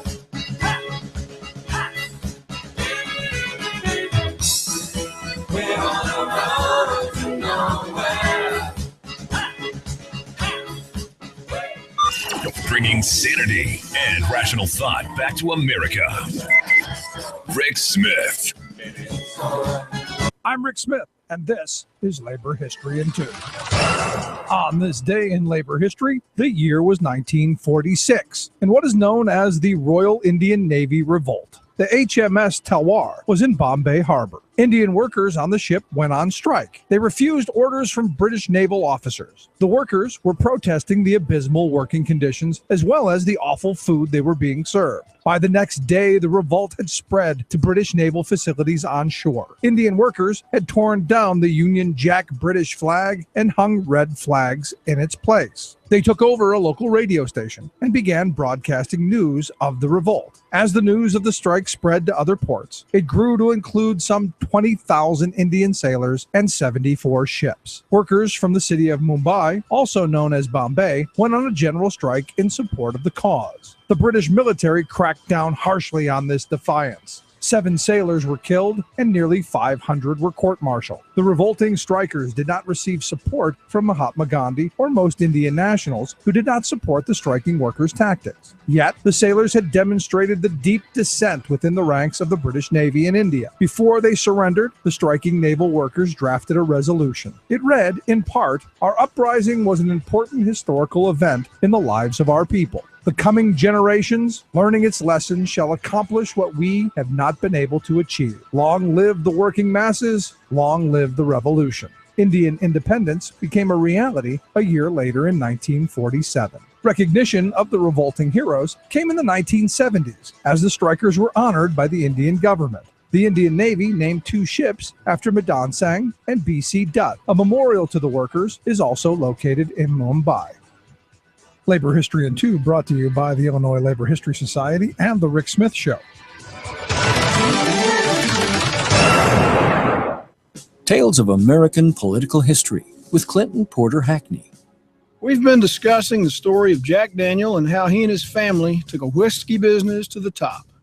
Mr. Daniel had inherited a substantial sum and had established a legally registered distillery in partnership with preacher Dan Call, who had taught him the business. But Call quit the business, surprisingly, for religious reasons. So Jack was off and running on his own. As often shows up in Jack's story, it is uncertain when and even by what means he acquired the state permit. The brand label on the product today still says established and registered in 1866. However, the only documents available put the date at 1875, a full 11 years later. Once he had total control, he purchased a piece of land known as Stillhouse Hollow. That purchase was the third key to his success. Join us again next time, and we'll talk about Stillhouse Hollow. This is Clinton Porter Hackney at cphackney.com. Chances are, when you took a shower this morning, an AFSCME member made sure that water was clean. When you drove to work, an AFSCME member maintained the road. When you rode an elevator, an AFSCME member inspected it. I'm David Philman, Executive Director of AFSCME Council 13, the American Federation of State, County, and Municipal Employees. AFSCME members enforce regulations, keep prisoners behind bars, take care of patients, protect the environment, and more. The work isn't glamorous, the salaries aren't high, but AFSCME members serve the public in every aspect of our daily lives. Chances are, you'll never see that AFSCME member working in a sewage plant, diving underwater to repair a bridge, or answering a 911 call. But aren't you glad they do? For more information, visit AFSCME13.org. We are AFSCME.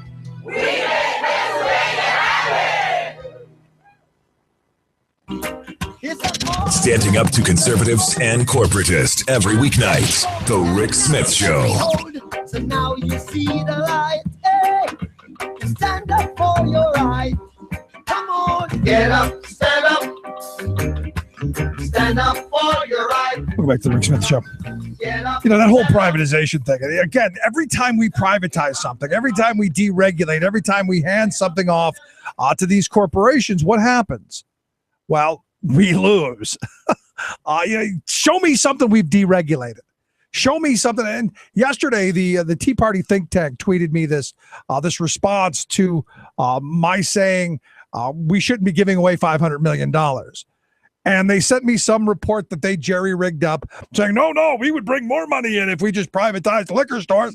I'm telling you right now, mark it on the calendar. If by some chance these Republicans are able to steal this asset from we the people, we're screwed. Trust me, you will not get the money. Trust me, ain't happening.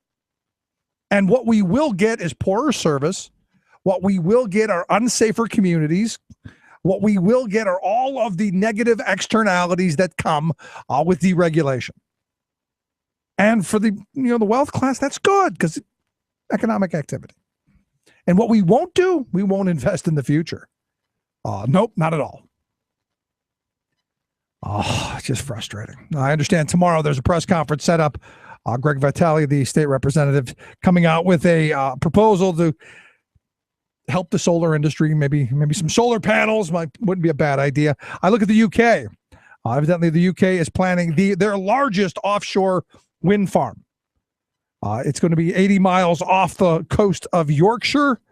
It'll be 400 turbines on the Dogger Bank, more than twice the size of the United Kingdom's current big wind farm. It's going to cost somewhere between 6 and 8 billion euros. It will provide, they claim, about 2.5% of the nation's total energy electric needs. About 2 million homes, they're saying it should be enough energy for. It's going to be covered. It'll cover about 430 square miles there in the Dogger Bank, create about 900 jobs. Again, and getting them off of the juice, off of foreign oil, kind of making them energy independent. Gee, I wonder if we could ever invest in something like that. Just kind of a thought. The United Kingdom right now has about 1,200 offshore wind turbines with a total generating capacity of about 4 gigawatts. So it's quite a bit there. And I keep going, why can't we do that? Why can't we think about investing in tomorrow? Gee, maybe that's too much to ask, because hell, we can't even fix today. And that's the thing that infuriates me. And at some point you go, hey, maybe a thought. I don't know. Anyway, we're going to take a quick break. When we come back, we're going to find out what's going on out in California with the big explosion this afternoon. Stick around. You're not going to want to miss that. You're listening to The Rick Smith Show. We're working people. Come to talk. Really crazy. I won't wait till she betrayed me. Now my vision is no longer hazy. I'm very lucky to have my crew. They stood by me when she flew. I've been knocked down, beat down, black and blue. She's not the one coming back for you. She's not the one coming back for you. If I fall back down, you're the one who may over again. If I fall back down, you're gonna be my friend. The train cars are still on fire. Another day, another oil train explosion. Make that 2 of them. This has been the 4th storm in as many weeks. Every aspect of life here has been affected. Schizophrenic extreme weather across the U.S. With climate change, many of these types of droughts will likely last for 20, 30, sometimes even 40 years. Yes, mega droughts are coming. Plus, this just in, Ohio bans local fracking bans. All of those fracking stories and more straight ahead.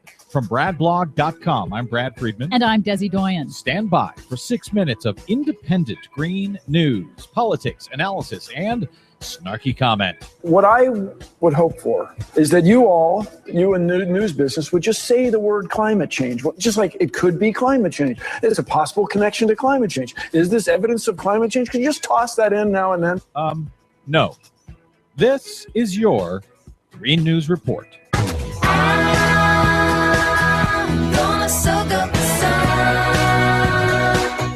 Okay, Desi Doyen, as we go to air today, some breaking news out of the Buckeye State.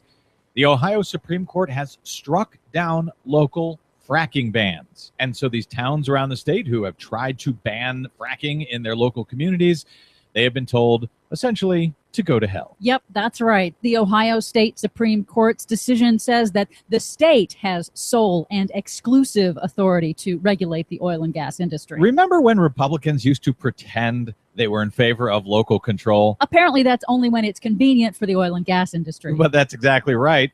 In fact, the dissenters on the Ohio Supreme Court wrote, the Ohio General Assembly has created a zookeeper to feed the elephant in the living room. What the drilling industry has bought and paid for in campaign contributions, they shall receive. They went on to write, the oil and gas industry has gotten its way, and local control of drilling location decisions has been unceremoniously taken away from the citizens of Ohio. Ooh, meow. In the meantime, as we go to air, the fires continue in poor West Virginia. Yep, another day, another oil train explosion. And it shot up a mushroom cloud about as high as those plume is now, like that.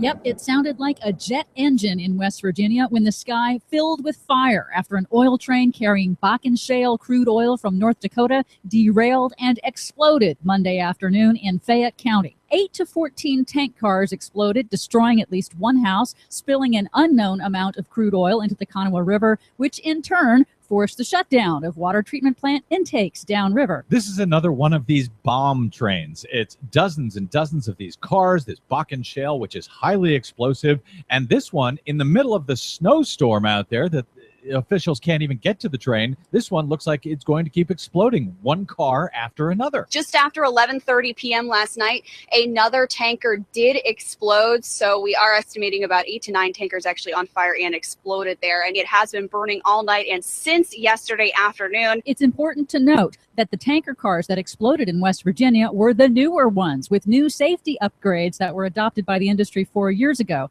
The Department of Transportation is working on new safety standards, but those are still years away. But wait, there's more. Another oil train derailed and exploded in a remote area of northern Ontario, Canada on Sunday. At least 15 cars derailed, spilling an as yet unknown amount of oil. So don't transport it by train. Don't transport it by pipeline, because 5 of those ruptured last month alone in this country. Did I mention we should be moving to solar and wind and stuff like that doesn't explode? Meanwhile, the extreme weather events just keep on coming. A persistent, weird jet stream pattern has bisected the United States with schizophrenic weather, heat waves in the west, record snow, and sub-zero temperatures in the east. Temperatures are 40 to 50 degrees below average from Michigan to Massachusetts. Florida is facing freezing temperatures.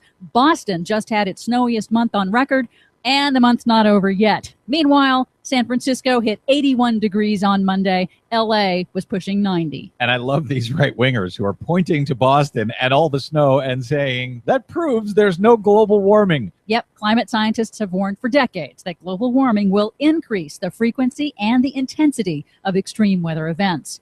Finally, California is entering its 4th year of historic record drought, but a new NASA study predicts that far worse mega droughts that can last for decades are coming to the American Southwest and the Midwest in coming years. Here's NASA scientist Ben Cook. With climate change, many of these types of droughts will likely last for 20, 30, sometimes even 40 years. These droughts really represent events that nobody in the history of the United States has ever had to deal with. Now, there's an 80% chance of these mega droughts, but there's good news. If we act aggressively to cut greenhouse gas emissions worldwide, the study finds that the risk of a 40-year drought drops to only 60%. That's still bad news for Las Vegas. Whatever, Des. You didn't hear that it was snowing in Boston? For much more on all of our stories and the ones we couldn't get to today, please check out our website at greennews.bradblog.com. Please consider a donation while you're there to help the Green News Report stay on your public airwaves. Find us and follow us on the Facebook and the Twitters at Green News Report.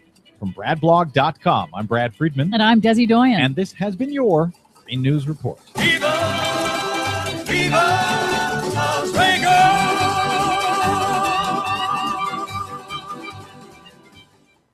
Remembering that united we bargain, divided we beg.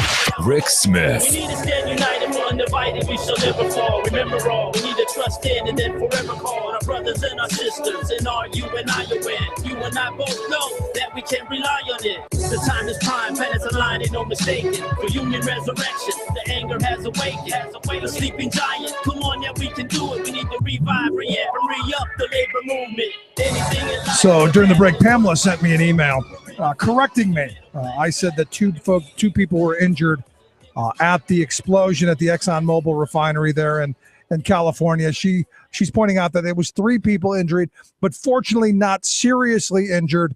And that is a good thing. And anytime you see these explosions, these incidents that happen rarely, but when they do, they're big. All you can hope is that nobody's seriously injured or heaven forbid, someone's killed on the job. And which is why safety is so important, and which is why the steelworkers right now, 18th day of this strike, saying, look, we care about safety. We care that our workers go home at the end of the day the way they came in. And to me, that's extremely important, not just for them, but for all of us and for the communities as well, which is why I've asked Norm Rogers. He's on the negotiating committee.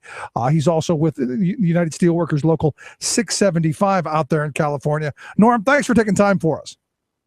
Glad to be here. Thank you. Let me start off by saying, fortunately, and thank goodness, no one was seriously harmed, as the reports are saying, and no one lost their lives. So at least there's a blessing in that. Yep, absolutely. That's a very good thing. So let's get down to it. What do we know at this point? What happened? What do we know? So I'm going to have to say my knowledge of fully what's gone on is limited, but from what I understand at this time is that they were going to do maintenance to replace a 72-inch blind, install a 72-inch blind, which is something they use to separate one side of a pipe from another. And I guess when they opened up that pipe is when things went wrong. But again, this is just chatter I'm hearing. There hasn't been an official word yet. And when will we hear anything officially, or is this something that months and months down the line, it'll be something that tucked into a report that's maybe handed out on a Friday at 5:00? So bits and pieces will come out. There's enough people there, where you can't keep too much of it secret. But as with any incident, there's typically multiple things that have failed to get to where you get to the point where you have an actual incident like that. So I'm hesitant to make too many guesses, but a full report could take quite a while, but we can I imagine there'll be a very good idea of what's taken place within a couple of days at the very least, if not quicker. So let's talk about day 18 of the strike. For safety. And I guess this is one of those moments where you go, we're striking to make sure that our coworkers and our brothers and sisters in the steelworkers and others go home safe and communities are safe. And to have this happen, I think kind of highlights the need for maybe taking a second look at how things are done. Yeah, it's a terrible advertisement to have out there, but it does highlight what's being discussed. Excuse me. There's a lot, again, as I mentioned with the incident itself, there's a number of things that go into having a safe environment to work in. One of the issues we have is contractors that, we have folks that work at our refinery regularly that are contractors. And one of the things we want is to move them from the contractor ranks into actually being part of our facility. Because the way things work now, you can have a contractor who come in, very good people, do good work, but they're working at Tesoro today, which is my facility, or they're working at ExxonMobil the next day, or they're working at Phillips 66 the day after that. And so you have this kind of itinerant workforce that's moving around from refinery to refinery. And, familiarity kind of fades into the background like we might have to do our isolation of a unit a certain way. Rather, they're different than how Phillips 66 does it, different to how Chevron does it, different to how ExxonMobil does it. And we just as soon have those folks in-house. Being a vested employee and being an invested employee has value because they know the facility, they know who they're working with, and we're not getting different people coming in every day. Yeah, and the reality is, Norm, is if someone, like you've pointed out, if they're not as intimate with the system maybe as you are, one little mistake could lead to deadly consequences for everybody else, and not just that person. The potential is there for that. Yeah. Yeah, because So, while these incidents may be infrequent, they can be, and most often are, deadly and destructive. So there's a specific category, and they're called low or high consequence, low frequency type incidents. So they don't happen very often, but they're the big ones where you get what happened today. Right. And there's two schools of safety. One's called health and safety, which are your slips, trips, and falls. And then there's another avenue or another school called process safety. So if you picture on a plane, and you were talking to somebody about that airline safety record, you're not really interested in how many slips, trips, or falls the flight attendants have had, or paper cuts, or burns from hot coffee. You want to know, are the pilots trained? Are the mechanics trained? Is the equipment in good working condition? Are there emergency procedures in place? Has everybody that's come in to touch that plane, are they qualified and they know what they're doing? And that gets you more towards the process safety side of things. And for years and years, health and safety numbers were used to measure facility safety. Meanwhile, the equipment's falling apart. And then you end up with one of those high consequence, low frequency type incidents. Right.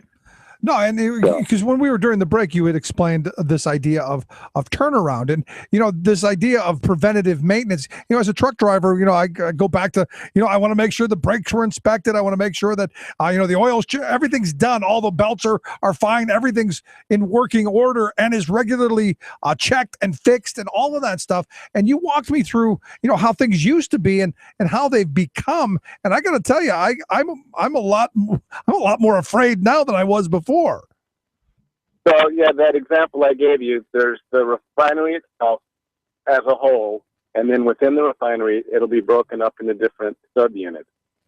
So if you picture one of those subunits being a car, we started the car up in January of 2010.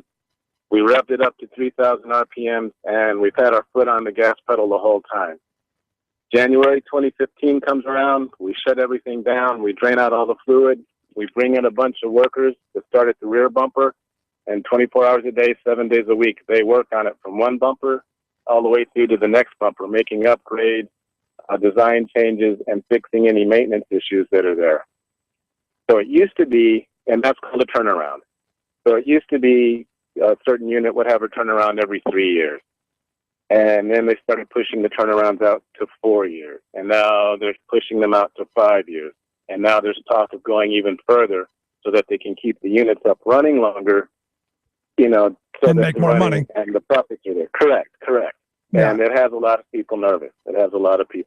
Well, I got to be honest. If I were inside that place or living near in that neighborhood, I'd be kind of nervous too. And I'll tell you this: I was in West Texas, and I've talked about this quite often here on the program, where the fertilizer plant had that big explosion back in April of 2013, and I stood on the ground and saw the devastation that explosion did to the community. And I got to tell you, I think about things a lot differently now. And I think I want the people working in those plants to be union members who have a say in their safety, because your safety working in a plant like that could infringe on my safety. If things go boom there, it doesn't just stop at the gate. No, the incidents like that don't recognize barbed wire fence as the limit to their effect.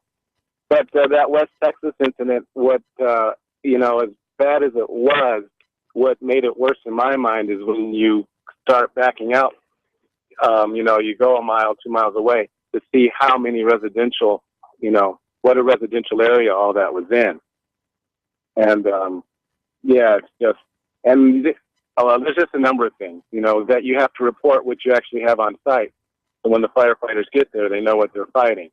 There's any number of different things. Like I say, any of these incidents, there's numerous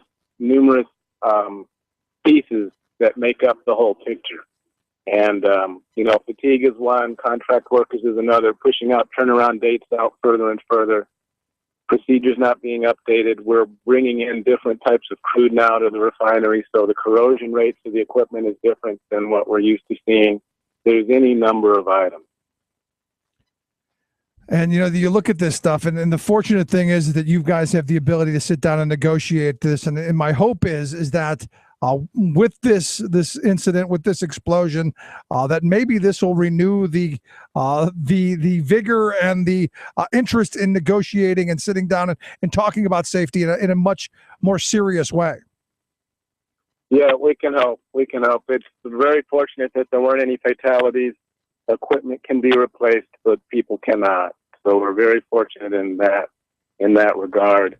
There are folks that are serious and understand the consequences on both sides of the table, and hopefully that makes its way up the chain. Because there's folks in remote places that aren't out at the facilities every day that are guiding policy, setting the tone for policy. Right. So hopefully this reaches that level, and they'll go, oh, well, maybe we need to reconsider. Yeah, and maybe you start reconsidering, because some of the folks I've talked to, Jim the other day told me you got guys working 20, 30 days in a row, 12-hour days, in the fatigue levels, and aside from the turnarounds, and aside from that stuff, the human error caused by long-term fatigue. These are things that hopefully get ironed out, because you don't want someone to lose their life over being tired. Correct. And it reaches beyond the refinery, because, we work rotating 12-hour shifts. So we do some days and some nights, either 5:30 in the morning till 5:30 at night, or 5:30 at night till 5:30 in the morning.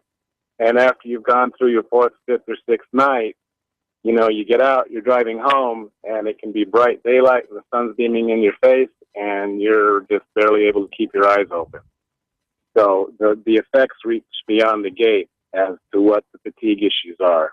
Yeah. Norm, we have some folks that live, like an hour away. So you tack 2 hours onto that 12-hour shift, and 14 hours is what it takes to fly from Los Angeles to Australia. To put it in a kind of a different perspective. Yeah, no, it's outrageous. And the hope is that out of this strike comes from some good safety process side, also on the other side, and maybe start bringing in those contractors, make them employees, and alleviate some of this fatigue. Norm, I appreciate you taking time for me. Best of luck to you guys out there, and thank goodness no horrible tragedy to report. Yeah, very good. Thank you for the time, and we'll keep plugging away. And keep us informed on what's going on, if you would. Will do. Thanks so much. Norm Rogers, he's a member of the negotiating committee there with the United Steelworkers, Local 675 out there in California. The explosion, fortunately, like I said, no serious injuries, and fortunately, nobody lost their life. Quick break, right back. Open, but man, it's slow. The tip jar's light and the register's low. The bartender don't have much to say. The regular crowd gets thinner each day. Some are maxed out all their credit cards. Some are working 2 jobs and living in cars. Minimum wage won't pay for a roof, won't pay for a drink. If you gotta have proof, just try it yourself, Mr. CEO. See how far 5.15 an hour will go. Take a part-time job at one of your stores. I bet you can't make it here anymore.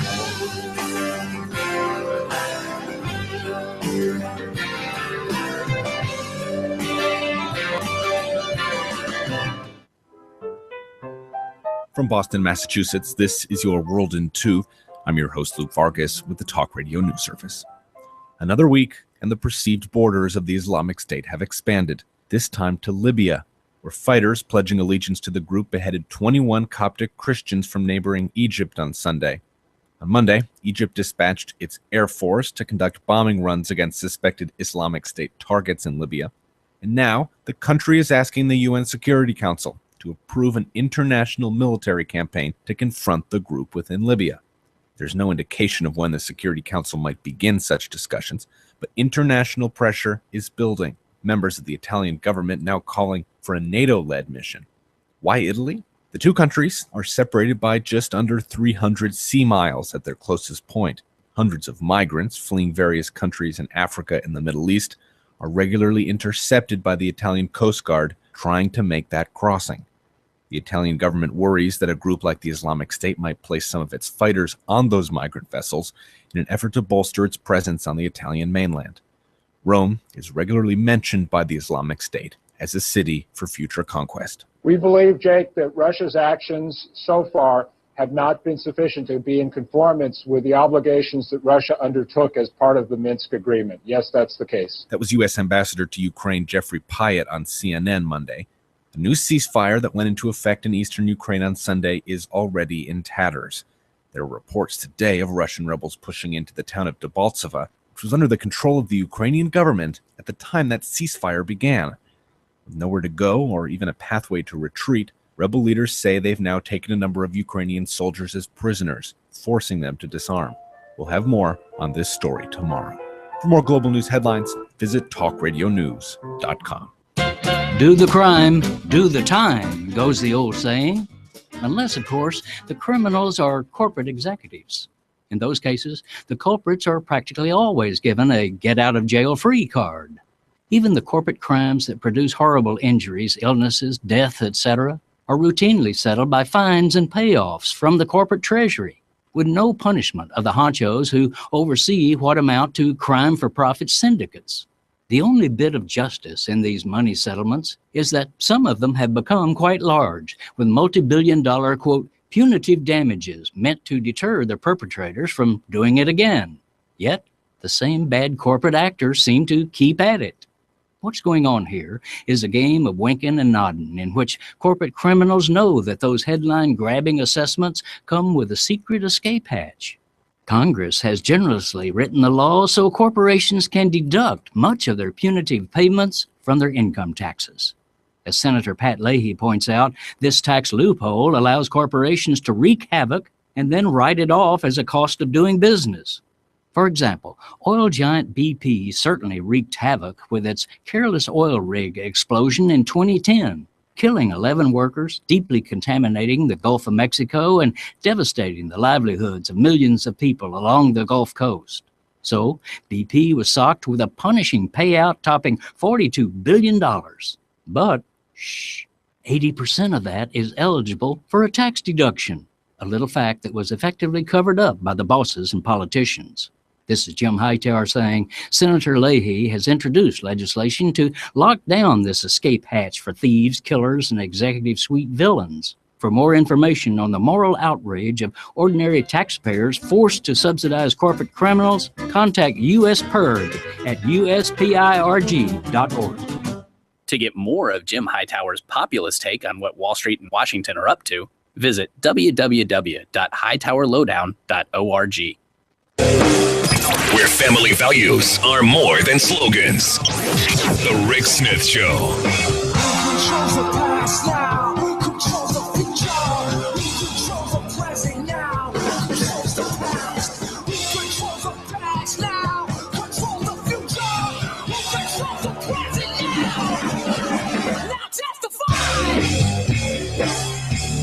Welcome back to the Rick Smith Show. Check out the website, thericksmithshow.com. Questions, comments, something on your mind, you can email me, Rick at thericksmithshow.com. You look at that, and to be honest, it's kind of a weird time for that to have happened. At the time when you've got day 18 of the strike going on across the country, saying, hey, we've got some problems. We've got safety problems going on here. Maybe we should be talking about this stuff. And the turnaround thing that Norm laid out, to me, just sounds really kind of dumb. This idea that we keep dumb from a regulation standpoint, dumb from a worker standpoint, from a community standpoint. Understand it from the corporate standpoint.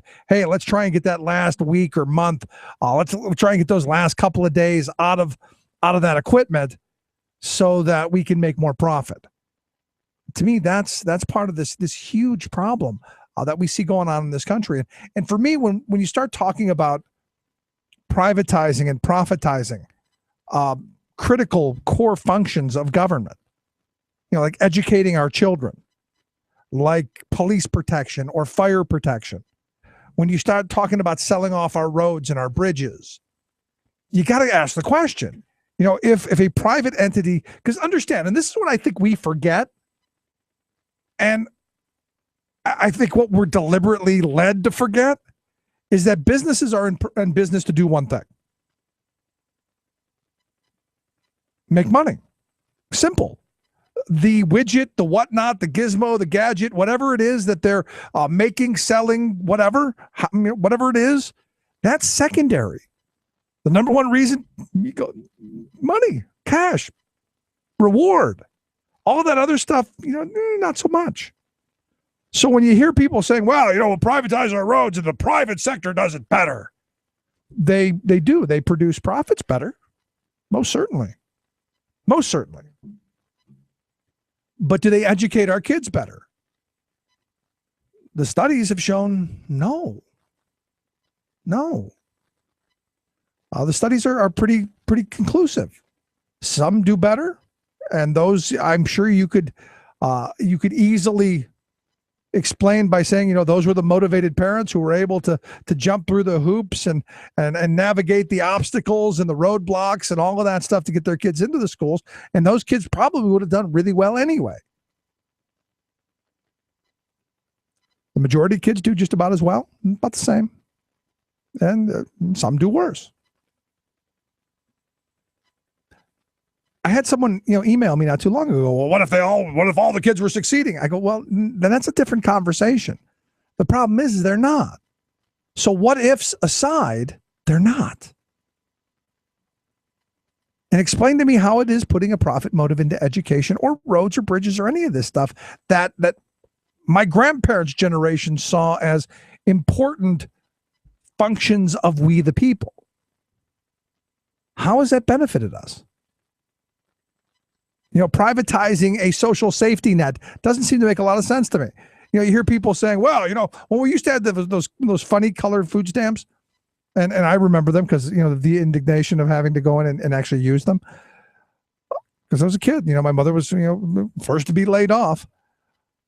And sometimes we had to use food stamps. But you went in with the clownish looking money into the store and they mocked you and did all those and embarrassed you and did all those things. But it came from the government. The printing costs were all that went into it. Now we got these wonderful EBT cards. And what happens? Well, the bank charges you for every transaction. So they're not paying the bank for the transaction fees. And, again, we've got to feed the profit margins. And who ends up losing? Well, of course, the people at the bottom, because they've got to pay for the whatever it is, a quarter or whatever it is to use up more than one or two transactions a month. And of course, the taxpayers. And who benefits? Well, the banks. This isn't hard to figure out. It doesn't take a genius. You don't need to be a rocket scientist. You didn't have to go to MIT. You didn't need that. This is pretty much common sense. This is basic common street smarts, which I fear too many of us have long forgotten. I talk about trade. Trade was pretty simple. I learned everything I needed to know about trade as an 8 or 9 year old. I traded a Nolan Ryan for a John Lowenstein. Pretty simple. I look back at it now and go, dummy, you traded probably a $20 card for one that's maybe worth 6 cents. And why'd you do that? Because you didn't have the information. You weren't on equal footing. Trade, for me, comes down to being on equal footing. And sadly, what we're doing with our trade policies here in this country is we're ceding that for us and taking the high ground for the investors, making sure that the profits are guaranteed for them and any losses you and I pick up. How dumb are we? And again, it comes back to all of this stuff, man. We just get hammered. And then what are we given? Well, we get to fight over abortion and gay marriage and stuff like that. Stuff that really, honestly, and truthfully, in the great grand scheme of things, affects very few people's lives. And so while you're divided on that issue, you're being robbed blind. And sometimes I just left scratching my head at how easily divided and how easily misled we are. In the next hour, I got to tell the story about the truck driver I met the other day. It's another one of these moments of, we're not really as smart as we think we are. Yeah, we keep telling ourselves we're the smartest guy in the room. And look what just happened to one of the smartest guys in the room. He pled guilty to strong-arming some political donors. I don't know. Let's take a quick break. Right back. Me and my people are ready. Me and my people are just about due. I'm a massive airstrike on a beautiful night. Yeah, it's my song I'm singing. Somebody better start counting. We're coming out swinging. Not right wing, just right. The Rick Smith Show. You're listening to The Rick Smith Show. For more information, go to thericksmithshow.com. If you've missed any portion of the program, you can download the podcast at thericksmithshow.com. You're listening to WIN, Workers Independent News, a production of Diversified Media Enterprises. I'm Doug Cunningham. In several states this week, Trans-Pacific Partnership rallies and protests opposing the trade agreement and fast-track authority for it are sending a strong message to Congress. Business leader Leo Hendry, former president of AT&T Broadband, is joining the opposition to TPP Fast Track. Hendry says nearly 5 million U.S. manufacturing jobs have been lost since the NAFTA free trade agreement and similar expansion deals took effect. Hendry says these trade deals have fundamentally transformed the types of jobs and wages available for the 63% of all U.S. workers without a college degree. Hendry says Obama's South Korean trade deal caused a 50% jump in the U.S. trade deficit with South Korea, and that's the equivalent of 50,000 U.S. jobs lost. We had 2,000 people standing out in a blinding snowstorm, temperatures in the teens, but they came down to defend their rights, their honor, and their family, and they'll be back.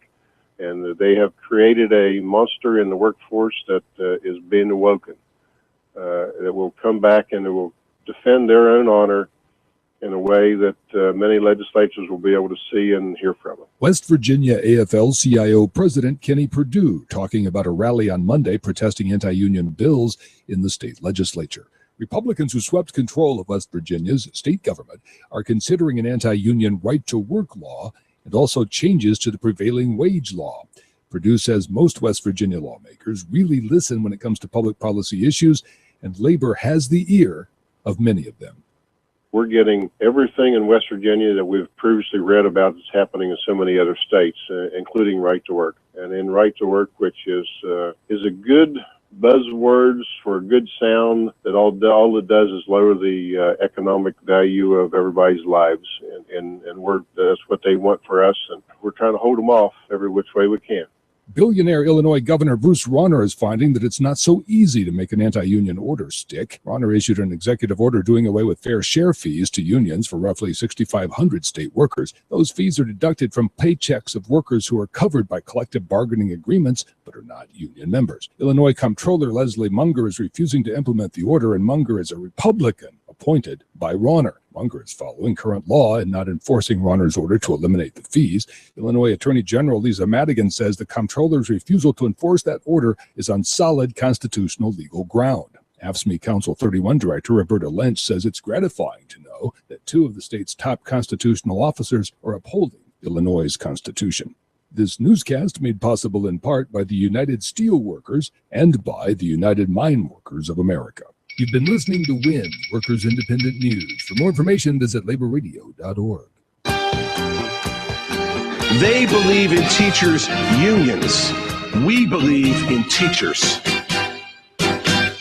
What they do, they smile in your face. All the time they want to take your place. The backstabbers, they smiling in your face. Welcome back to the Rick Smith Show.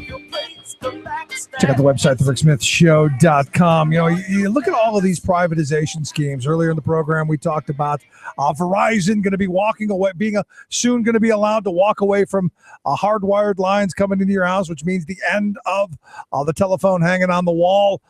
We've talked about, this push towards privatizing our infrastructure, all of this stuff that's been forced down us, attempting to privatize the wine and spirit shops and, of course, profitize. And you go, has any of this stuff worked for anyone other than the handful of people who had the money to invest in the politicians and in the special interest lobbyists? And the answer is really no. And I look at this whole push to privatize our education system and to profitize our education system, and I'm saying, what's that definition of insanity?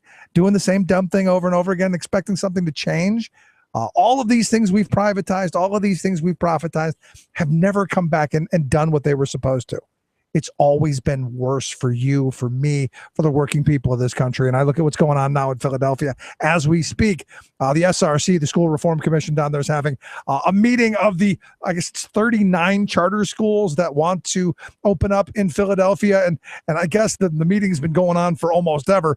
But we've asked Amy Rote, educator, parent, and also with the good folks at the Caucus of Working Educators to come talk with us. Amy, thanks for coming back. Thanks for having me on again, Rick. So what's going on? I understand the big meeting started, at 1:30 this afternoon? I think it started at 3:30 this afternoon. I was working, so I got here about 4. All right. And not to my knowledge, but they decided they were going to let all the charter schools speak again. So there's something like 36, and they each get 3 or 4 minutes to speak. And so they're making their pitch again, although I'm pretty sure the SRC has already made their decision. So it kind of just it just tries to wear people out and make people go away because the public has yet to speak on them. So we're going to probably have to wait at least 2 hours to have our say, and that's really frustrating. So how did they get to be the ones to speak first? I thought this was a public meeting.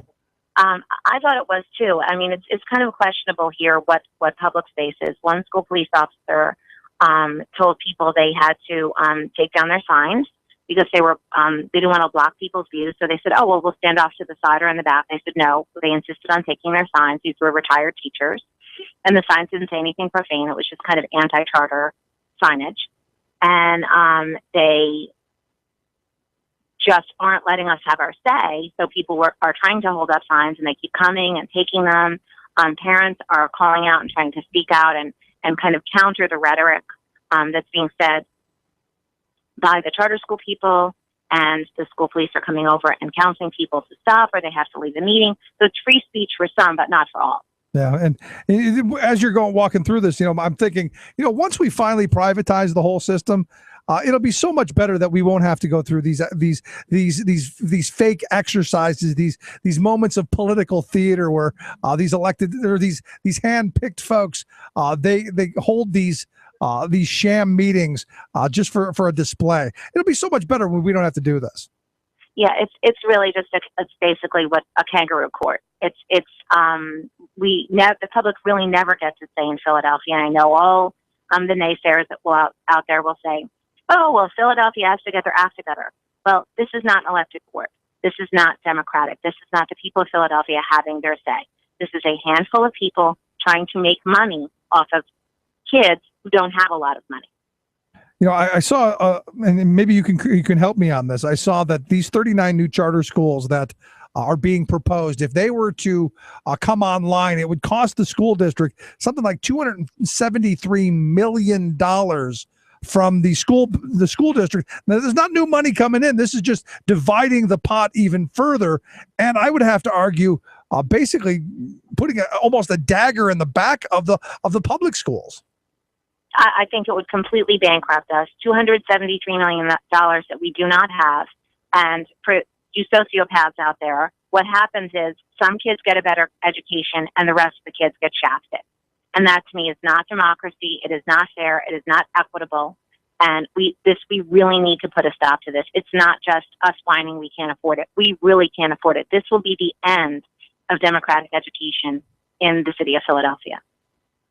And the thing that bothers me is, I've been saying for a long time, Amy, that what's going on in your neck of the woods right now is what's going to happen across not just the Commonwealth of Pennsylvania, but across this country. As you hear, these right-wing politicians saying, what we need to do is we need to get entrepreneurs into the schools. And I'm going, that's exactly what I don't want. I want people who are critical thinkers. I don't want people who just know how to fill in bubbles.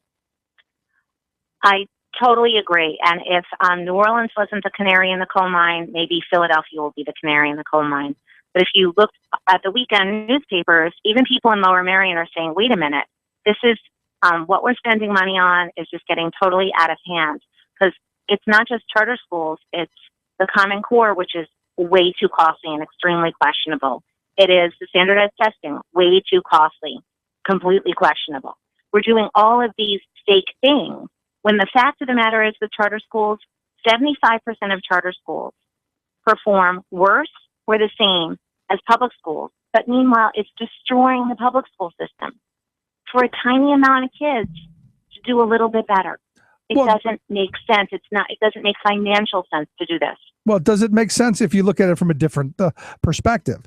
The goal is to destroy the public's interest in education, and you put it into the hands of profiteers where then they can decide who should get the education and who won't based on demographics, based on geography. It seems to me that, the folks who are pushing this stuff, they've got a grand plan well outside of our reach.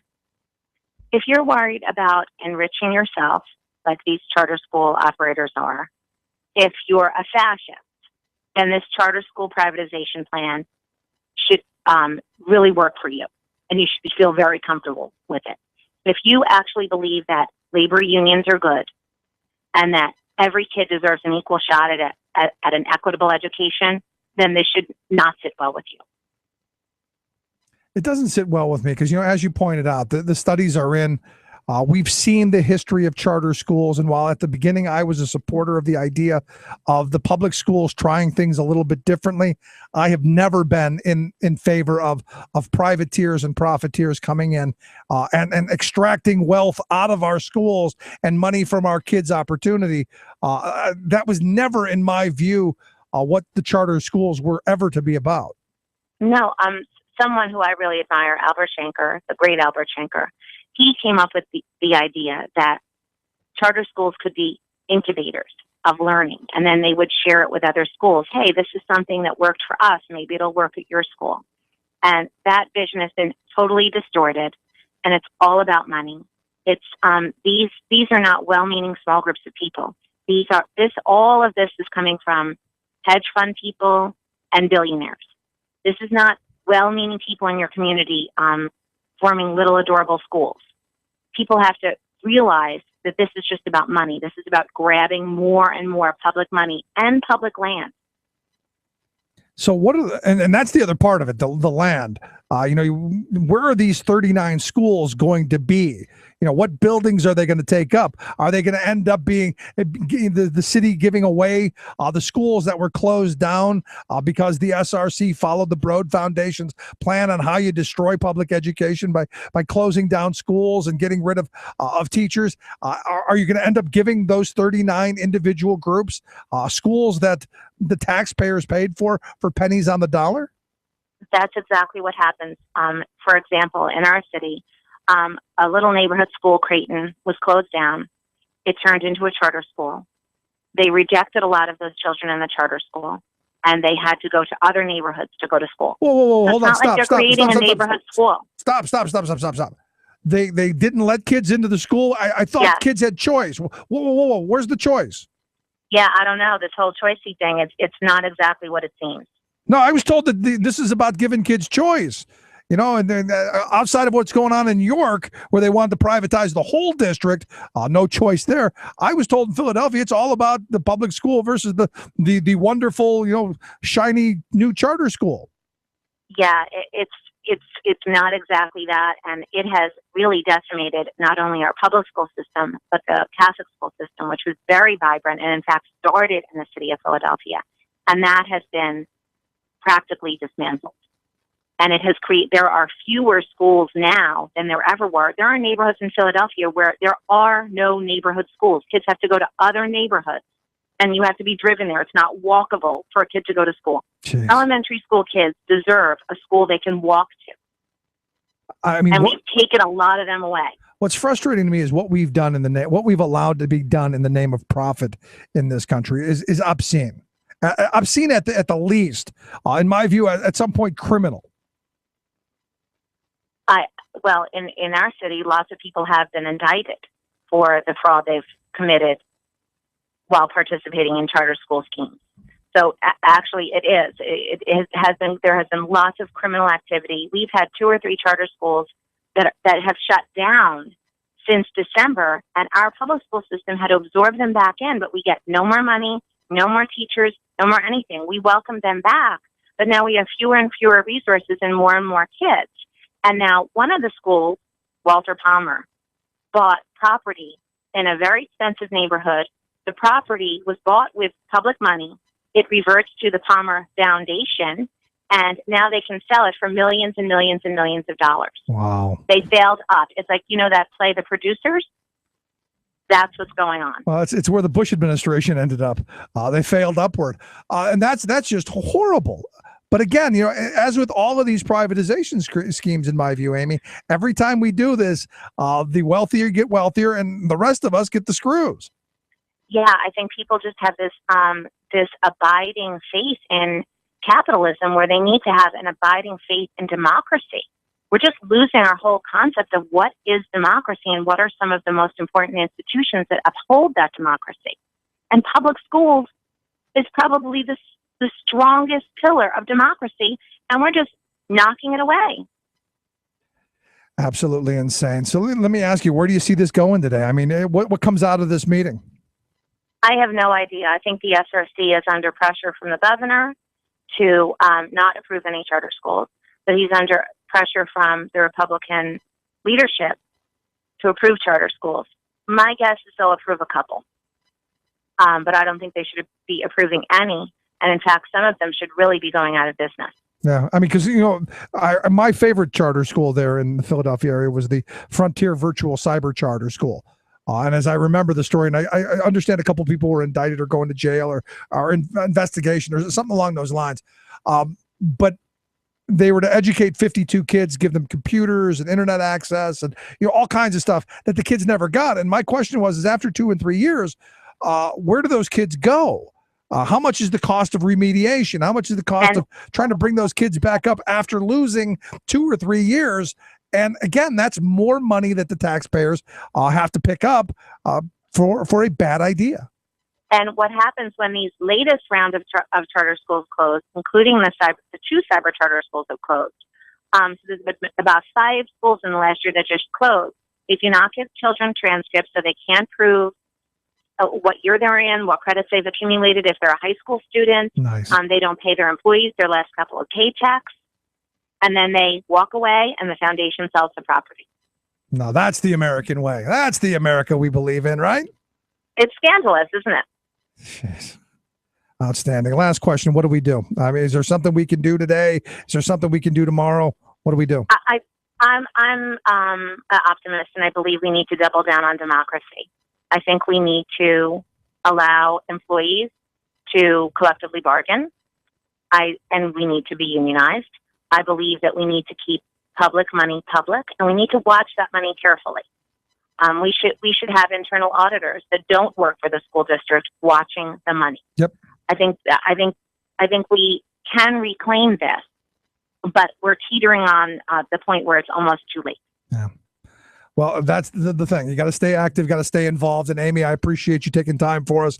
Fill us in on the work that you guys do. I know you're doing amazing work around the opt-out movement to end these idiotic standardized tests. I give people like you nothing but the utmost credit that you deserve.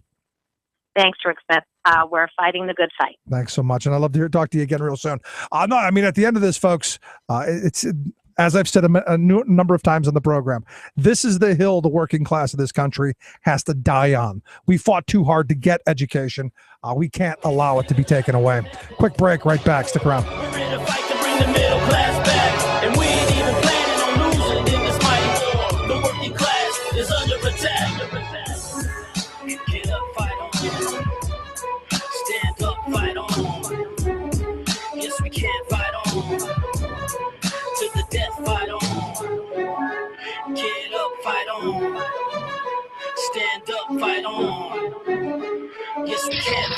You're listening to The Rick Smith Show.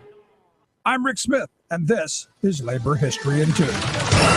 On this day in labor history, the year was 1946, in what is known as the Royal Indian Navy Revolt. The HMS Talwar was in Bombay Harbor. Indian workers on the ship went on strike. They refused orders from British naval officers. The workers were protesting the abysmal working conditions as well as the awful food they were being served. By the next day, the revolt had spread to British naval facilities on shore. Indian workers had torn down the Union Jack British flag and hung red flags in its place. They took over a local radio station and began broadcasting news of the revolt. As the news of the strike spread to other ports, it grew to include some 20,000 Indian sailors and 74 ships. Workers from the city of Mumbai, also known as Bombay, went on a general strike in support of the cause. The British military cracked down harshly on this defiance. 7 sailors were killed and nearly 500 were court-martialed. The revolting strikers did not receive support from Mahatma Gandhi or most Indian nationals who did not support the striking workers' tactics. Yet, the sailors had demonstrated the deep dissent within the ranks of the British Navy in India. Before they surrendered, the striking naval workers drafted a resolution. It read, in part, "Our uprising was an important historical event in the lives of our people.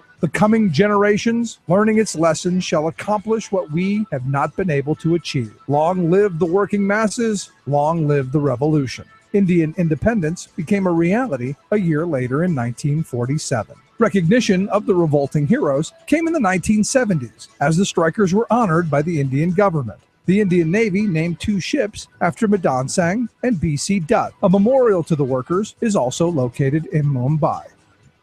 Labor History in 2 brought to you by the Illinois Labor History Society and The Rick Smith Show. Chances are, when you took a shower this morning, an AFSCME member made sure that water was clean. When you drove to work, an AFSCME member maintained the road. When you rode an elevator, an AFSCME member inspected it. I'm David Philman, Executive Director of AFSCME Council 13, the American Federation of State, County, and Municipal Employees. AFSCME members enforce regulations, keep prisoners behind bars, take care of patients, protect the environment, and more. The work isn't glamorous, the salaries aren't high, but AFSCME members serve the public in every aspect of our daily lives. Chances are, you'll never see that AFSCME member working in a sewage plant, diving underwater to repair a bridge, or answering a 911 call. But aren't you glad they do? For more information, visit AFSCME13.org. We are AFSCME. We make Pennsylvania happy! Boston is my place. It is on team home. Maryland is before. It runs to cry. Taking the guidance. Bobby, I burn my hands. What's making all right? Don't have a best well up.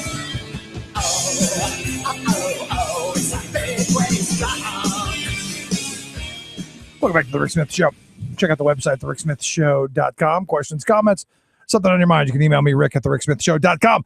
So, a Virginia-based political consultant recently pled guilty. Yeah, it goes along with the McCord thing, I guess. It's that time. All the elections just happened. Time to start locking people up. This time, for my friends who say, well, it's only the Democrats that do it. No.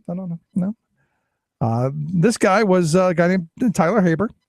Pled guilty in Virginia on the 12th of coordinating federal election contributions, going to a super PAC, because you can give a whole bunch of money to the super PAC. Nobody really has to worry about it, thanks to Citizens United. But he was bringing the money into the super PAC and then using it for the campaign of congressional candidate Chris Perkins, a Republican there in Virginia, back in 2012. Here's the thing. He took this $325,000 that was supposed to go to the super PAC and kind of commingled it and moved it around. I looked at this for each thing that he was convicted of or pled guilty to. He could spend a maximum of 5 years in prison on each count. He'll be sentenced on June 5th, right around the time that McCord's going to be sentenced. Yet there, McCord could face 20 years for each one of the counts there. So there you go. Interesting stuff. For me, again, the idea, get money out of politics. I'm always been a big fan of publicly funded elections. Let me see how you use limited resources. Let me see how you engage people and bring people into the process. That's where I'm at. And I know people say, no, speech, money, speech, corporations, people. Yes. That's what we've been told. It's not how things should be. Pretty simple stuff. And, under the heading of a fool and his money, soon to be parted, I got to be honest, I loved the report that just came out from Right Wing News. The columnist, National Review Online. Kind of got to love this. According to the report, this Jonah Goldberg, the syndicated columnist and National Review Online blogger, he points out that on this right-wing news site, they've commissioned a study of these big-name conservative groups, and what they found, and this is one of those things that just kind of makes me go, not surprising. They found that a lot of the money that people are donating to these PACs that have really great conservative-sounding names, and it's stuff that we've honestly, it's stuff you've seen and you had to know was going to happen. In this big report, they point out that a couple of these super PACs actually didn't do anything that they were supposed to. The Tea Party Army and the Republicans for Immigration Reform took in a bunch of cash and actually gave none of it out to candidates. Nothing. No money at all. Nothing. What they do with the money? Well, one would have to think they put it in their pocket. There were 8 other groups that they pointed out. The National Draft Ben Carson for President, the Tea Party Express, Sarah PAC, and Tea Party Patriots.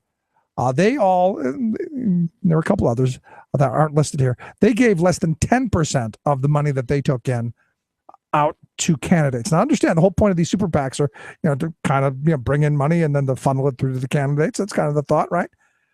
Evidently, you look at the money that's been spent on what's supposed to be happening, not really happening.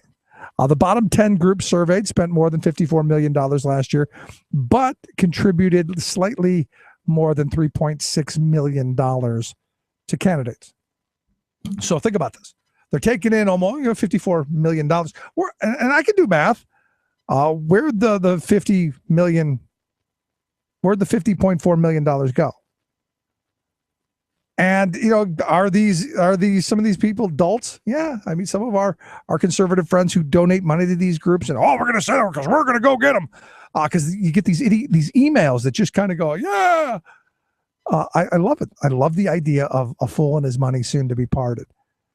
And what's sad to me though is it's kind of like the people who donate money to TV evangelists, and I would have to think that they're the same group. I just have to think that these are the same people who, we're gonna give our money to destroy something.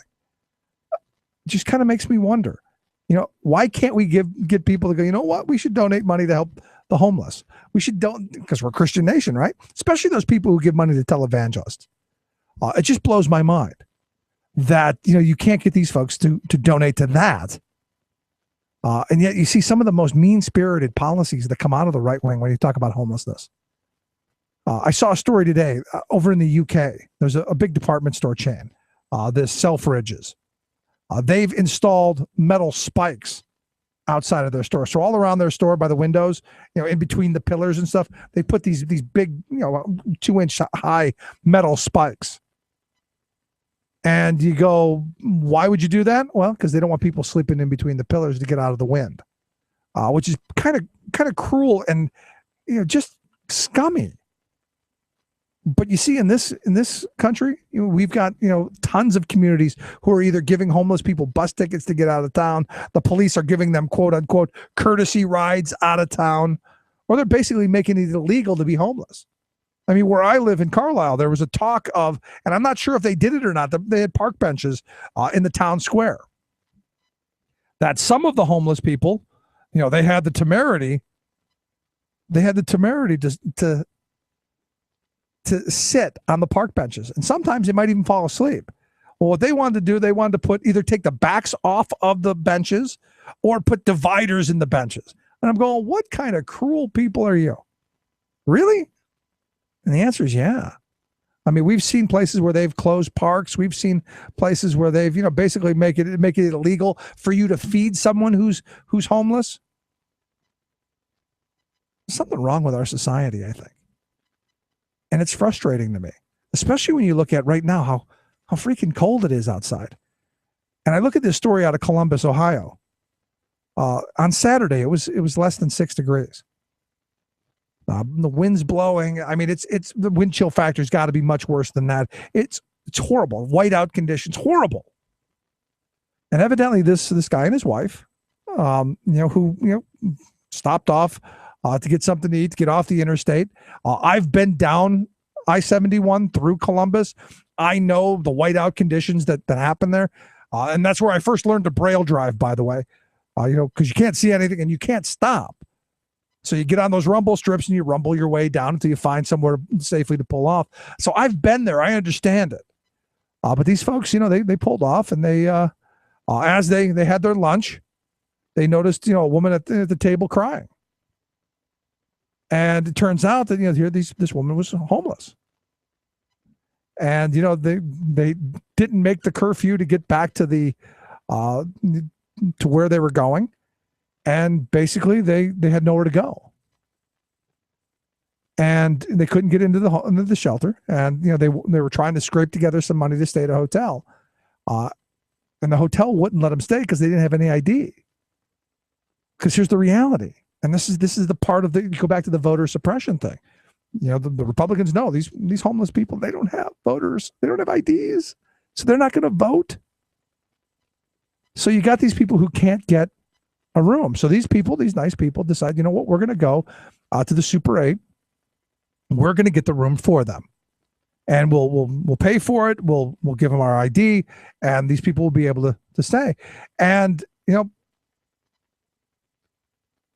eventually they find out that the Super 8 threw these people out and wouldn't give them their money back. And I've done this in the past.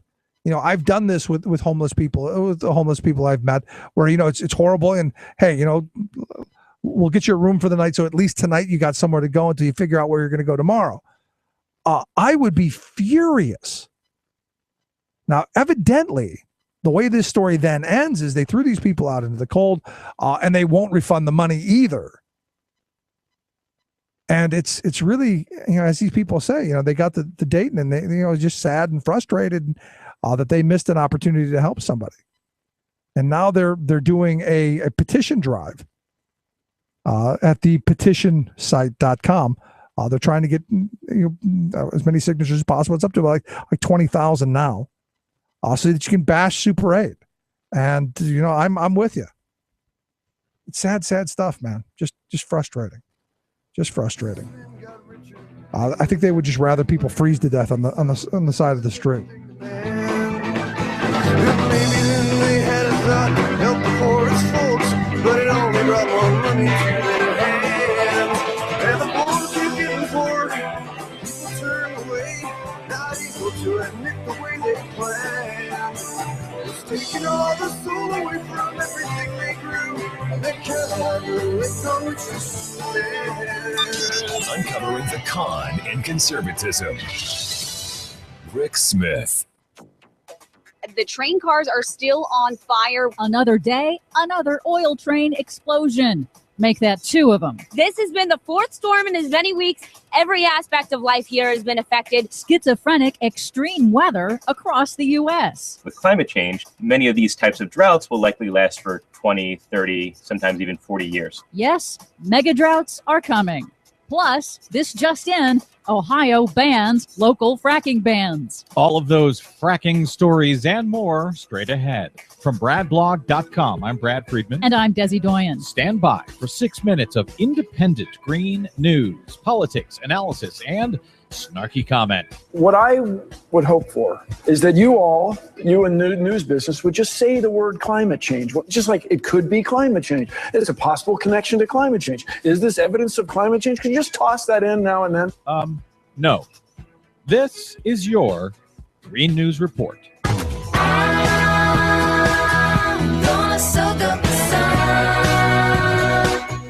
Okay, Desi Doyen, as we go to air today, some breaking news out of the Buckeye State. The Ohio Supreme Court has struck down local fracking bans. And so these towns around the state who have tried to ban fracking in their local communities, they have been told essentially to go to hell. Yep, that's right. The Ohio State Supreme Court's decision says that the state has sole and exclusive authority to regulate the oil and gas industry. Remember when Republicans used to pretend they were in favor of local control? Apparently, that's only when it's convenient for the oil and gas industry. But that's exactly right. In fact, the dissenters on the Ohio Supreme Court wrote, the Ohio General Assembly has created a zookeeper to feed the elephant in the living room. What the drilling industry has bought and paid for in campaign contributions, they shall receive. They went on to write, the oil and gas industry has gotten its way, and local control of drilling location decisions has been unceremoniously taken away from the citizens of Ohio. Ooh, meow. In the meantime, as we go to air, the fires continue in poor West Virginia. Yep, another day, another oil train explosion. And it shot up a mushroom cloud about as high as those plume is now, like that. Yep, it sounded like a jet engine in West Virginia when the sky filled with fire after an oil train carrying Bakken shale crude oil from North Dakota derailed and exploded Monday afternoon in Fayette County. 8 to 14 tank cars exploded, destroying at least one house, spilling an unknown amount of crude oil into the Kanawha River, which in turn forced the shutdown of water treatment plant intakes downriver. This is another one of these bomb trains. It's dozens and dozens of these cars, this Bakken shale, which is highly explosive, and this one in the middle of the snowstorm out there that officials can't even get to the train. This one looks like it's going to keep exploding, one car after another. Just after 11:30 p.m. last night, another tanker did explode. So we are estimating about 8 to 9 tankers actually on fire and exploded there. And it has been burning all night and since yesterday afternoon. It's important to note that the tanker cars that exploded in West Virginia were the newer ones with new safety upgrades that were adopted by the industry 4 years ago.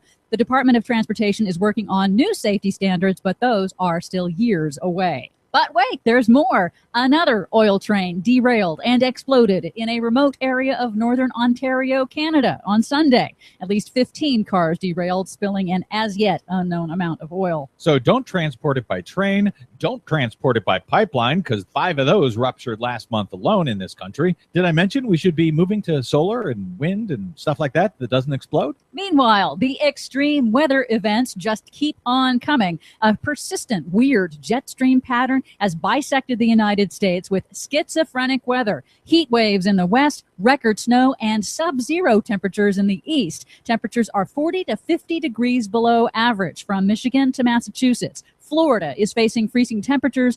Boston just had its snowiest month on record, and the month's not over yet. Meanwhile, San Francisco hit 81 degrees on Monday. LA was pushing 90. And I love these right-wingers who are pointing to Boston and all the snow and saying, that proves there's no global warming. Yep, climate scientists have warned for decades that global warming will increase the frequency and the intensity of extreme weather events.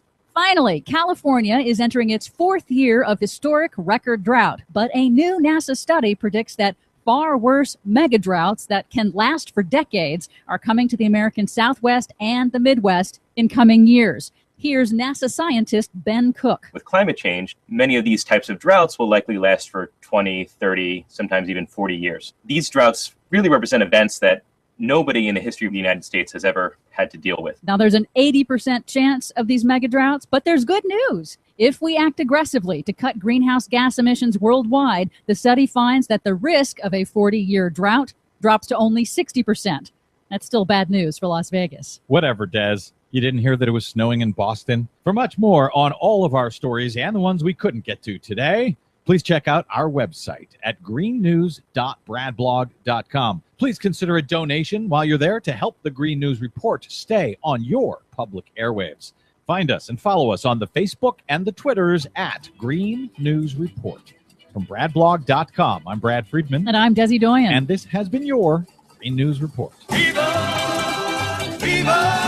Las Vegas!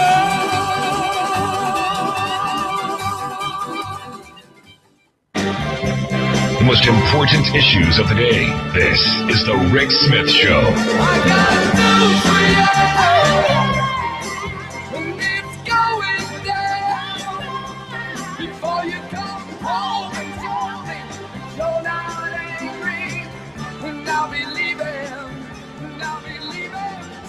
Welcome back to the Rick Smith Show. Check out the website, thericksmithshow.com. Good news during the break. Yeah, my wife sends me a text. You might want to come home soon. Evidently, it appears as though the spigot in the garage went boom. She said, I was sitting in the living room reading, and all of a sudden I heard an explosion. And I said, well, that can't be good. What was it? Well, your garage is full of water now. Or within the last 3 minutes, ice.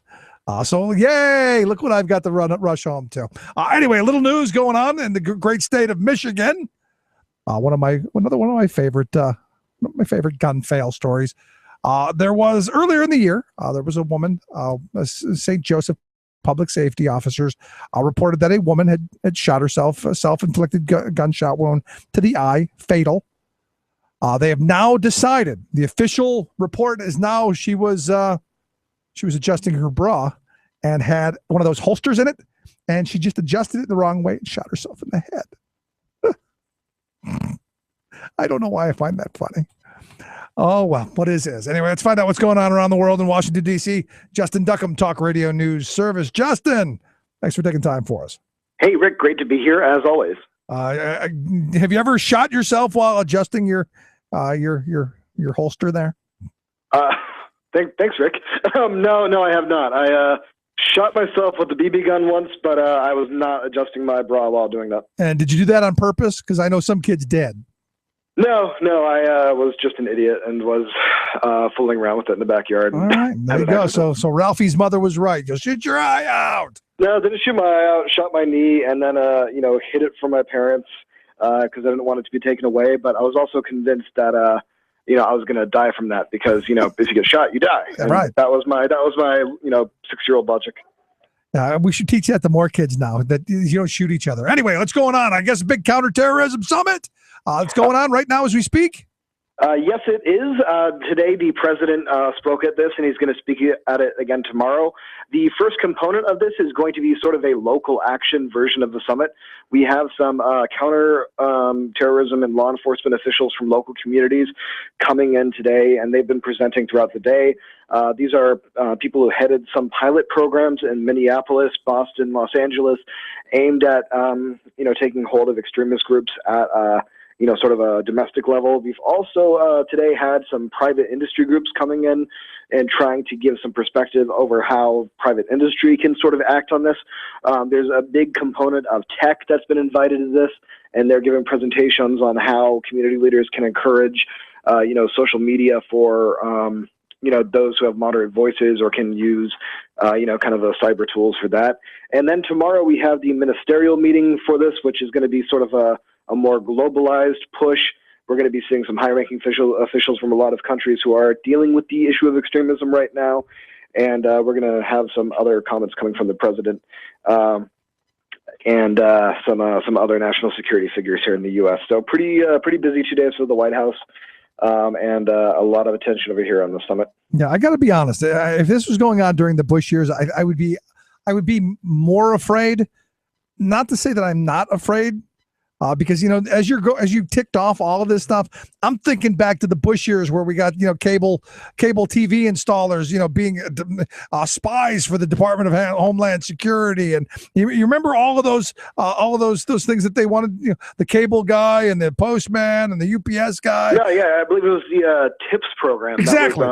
That was ultimately I think scrapped, but yeah, no, I certainly remember being pretty terrified of that. And am I getting the wrong feeling, the wrong vibe from this, or is this that? Because when you start bringing in tech people of going, let's figure out how we stop those extremists. That stuff never really gets them. It usually filters down to the rest of us. I mean, and I understand that to a large extent, but just in terms of what they're talking about.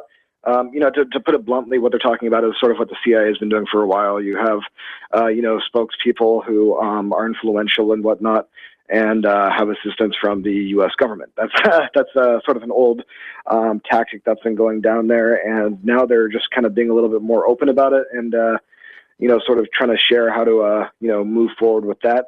But also the overall tone of this, they've been taking really great efforts to try to take a different tone from the Bush administration. We know, of course, they had some pretty shocking rhetoric. The whole "if you're not with us, you're against us" thing, Right. the whole "bring it on," the whole crusade talk, and we've seen the administration sort of bending over backwards to try to avoid coming off as that, almost to their own detriment, considering there's been a lot of criticism from both the left and the right that they're not focusing enough on Islam.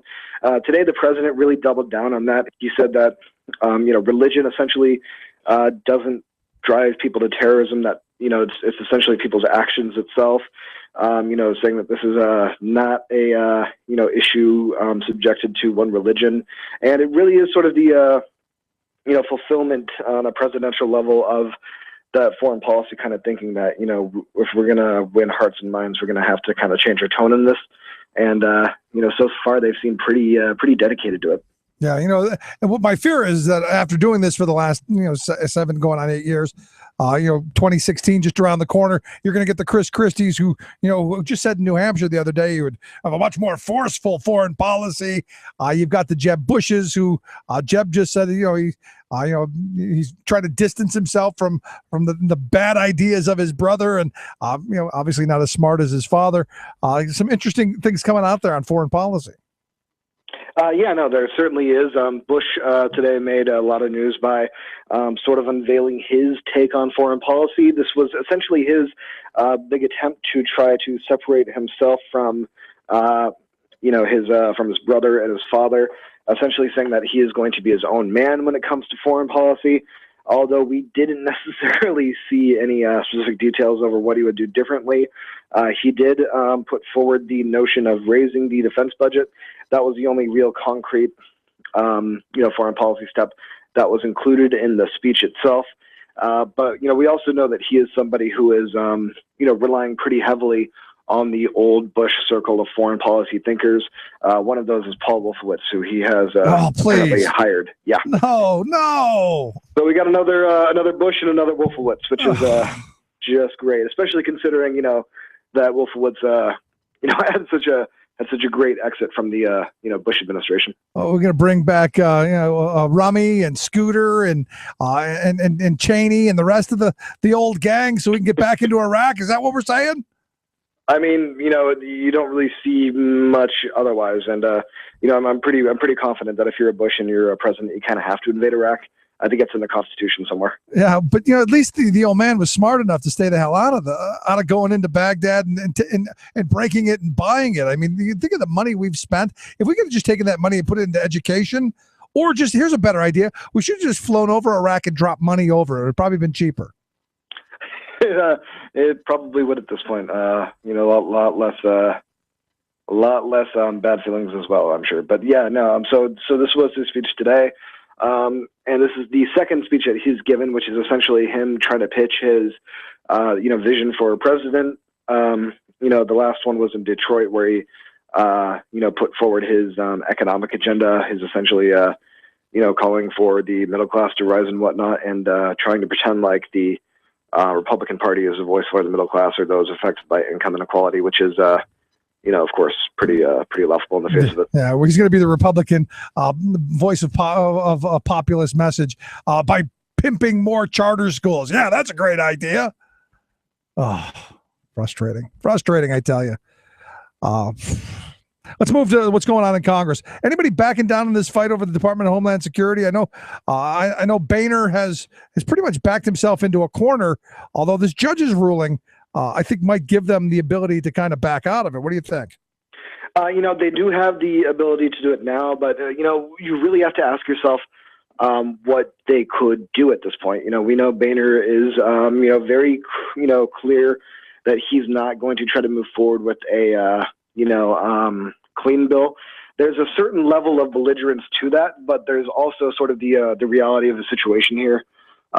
He's not somebody who can get moderate legislation passed without, appealing to Democrats. He doesn't want to do that. This is the new term. He's still, he doesn't want to have a defeat early on in this. We have McConnell, of course, who can't really back down on this, just considering that, we have a situation where he's new and he wants to sort of be the hero here. And, of course, we have the White House who is, today saying that they're not sure if the president would sign a short-term extension of the Department of Homeland Security funding, and they're also maintaining that they're going to be, pushing for the same thing, despite the fact that the judge's ruling may make it a little bit moot. So it's a really difficult position right now. Nobody knows a clear way forward, but it looks like a short-term solution that may defund the executive actions while the injunction is in place may be the only option here. Yeah, well, here's the reality, and this is, the sad. If something were to happen, if there were a terrorist attack on this ground after another hostage situation that would close down the Department of Homeland Security, even though we know that all of the agencies wouldn't close, just people would stop getting paid. There'd be some things that closed. I think that would be the end of the Republican Party, and they've got to know that. They do to a certain extent. This would certainly, hurt their credentials as being the party for national security. But at the same time, they've been able to weather the shutdown fight last time around. That, was apparently so outrageous to Americans that they, showed their anger at the polls by voting them into the majority of the Senate.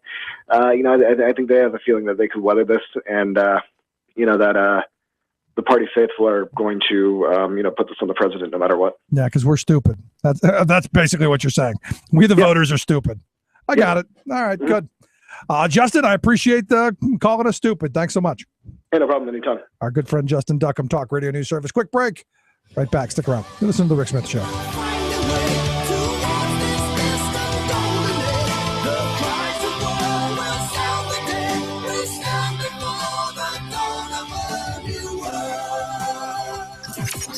Radio of, for, and by we the working people. The Rick Smith Show.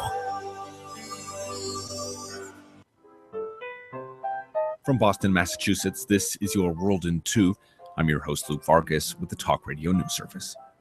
Another week, and the perceived borders of the Islamic State have expanded, this time to Libya, where fighters pledging allegiance to the group beheaded 21 Coptic Christians from neighboring Egypt on Sunday. On Monday, Egypt dispatched its air force to conduct bombing runs against suspected Islamic State targets in Libya. And now, the country is asking the UN Security Council to approve an international military campaign to confront the group within Libya. There's no indication of when the Security Council might begin such discussions, but international pressure is building. Members of the Italian government now calling for a NATO-led mission. Why Italy? The two countries are separated by just under 300 sea miles at their closest point. Hundreds of migrants fleeing various countries in Africa and the Middle East are regularly intercepted by the Italian Coast Guard trying to make that crossing. The Italian government worries that a group like the Islamic State might place some of its fighters on those migrant vessels in an effort to bolster its presence on the Italian mainland. Rome is regularly mentioned by the Islamic State as a city for future conquest. We believe, Jake, that Russia's actions so far have not been sufficient to be in conformance with the obligations that Russia undertook as part of the Minsk agreement. Yes, that's the case. That was U.S. Ambassador to Ukraine Jeffrey Pyatt on CNN Monday. The new ceasefire that went into effect in eastern Ukraine on Sunday is already in tatters. There are reports today of Russian rebels pushing into the town of Debaltseve, which was under the control of the Ukrainian government at the time that ceasefire began. With nowhere to go or even a pathway to retreat, rebel leaders say they've now taken a number of Ukrainian soldiers as prisoners, forcing them to disarm. We'll have more on this story tomorrow.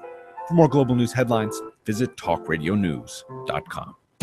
Do the crime, do the time, goes the old saying. Unless, of course, the criminals are corporate executives.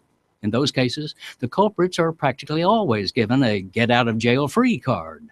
Even the corporate crimes that produce horrible injuries, illnesses, death, etc., are routinely settled by fines and payoffs from the corporate treasury, with no punishment of the honchos who oversee what amount to crime-for-profit syndicates. The only bit of justice in these money settlements is that some of them have become quite large, with multi-billion-dollar, quote, punitive damages meant to deter the perpetrators from doing it again. Yet, the same bad corporate actors seem to keep at it. What's going on here is a game of winking and nodding in which corporate criminals know that those headline-grabbing assessments come with a secret escape hatch. Congress has generously written the law so corporations can deduct much of their punitive payments from their income taxes. As Senator Pat Leahy points out, this tax loophole allows corporations to wreak havoc and then write it off as a cost of doing business. For example, oil giant BP certainly wreaked havoc with its careless oil rig explosion in 2010, killing 11 workers, deeply contaminating the Gulf of Mexico, and devastating the livelihoods of millions of people along the Gulf Coast. So, BP was socked with a punishing payout topping $42 billion. But, 80% of that is eligible for a tax deduction, a little fact that was effectively covered up by the bosses and politicians. This is Jim Hightower saying Senator Leahy has introduced legislation to lock down this escape hatch for thieves, killers, and executive suite villains. For more information on the moral outrage of ordinary taxpayers forced to subsidize corporate criminals, contact USPIRG at uspirg.org. To get more of Jim Hightower's populist take on what Wall Street and Washington are up to, visit www.hightowerlowdown.org. No matter how hard you try, you can't stop us now. The proud defender of the American dream, Rick Smith. Since the prehistoric ages, in the days of ancient Greece, walked down to the Middle Ages, planet Earth kept going through changes, and then the Renaissance came, and times continue to change. Nothing stayed the same, but there were always renegades, like Usain Bolt, Tom Hanks, Dr. Martin Luther King, Malcolm X, they were renegades.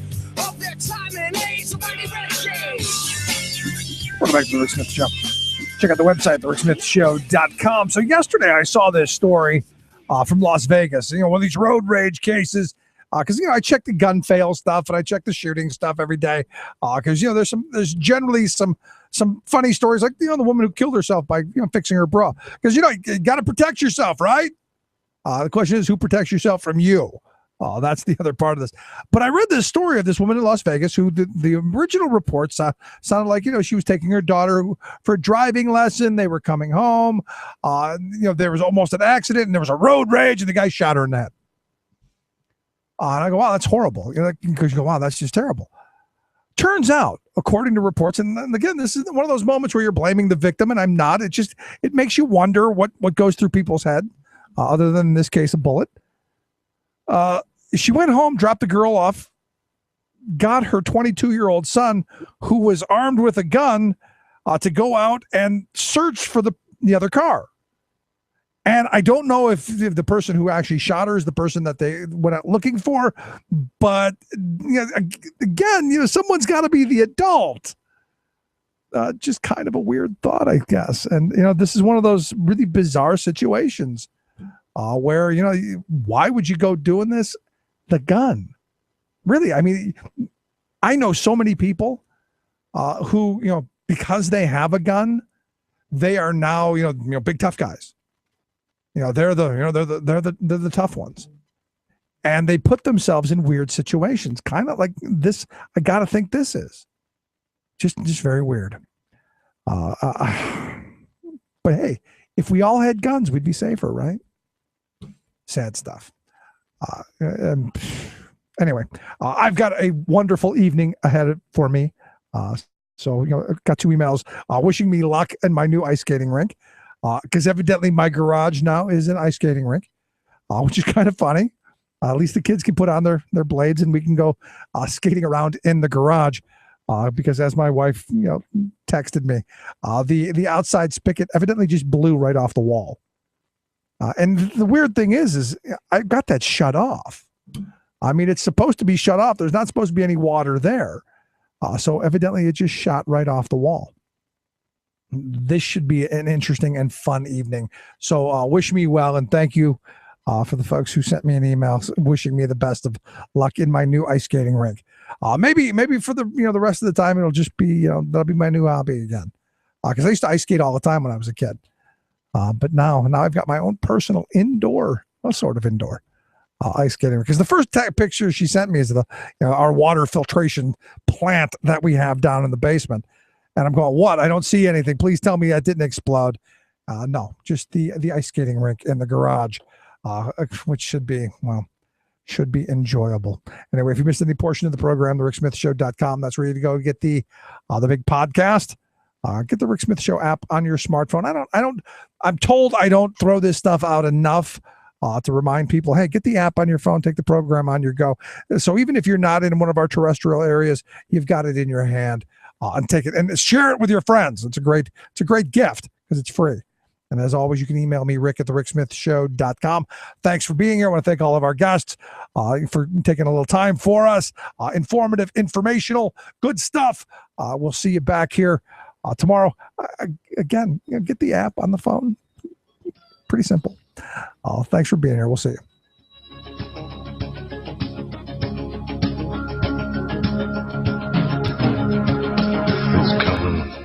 You've been listening to The Rick Smith Show. Together, we can make America better. Email at thericksmithshow.com or interact with us anytime at thericksmithshow.com. Until next time, this has been The Rick Smith Show, where working people come to talk. It's color time.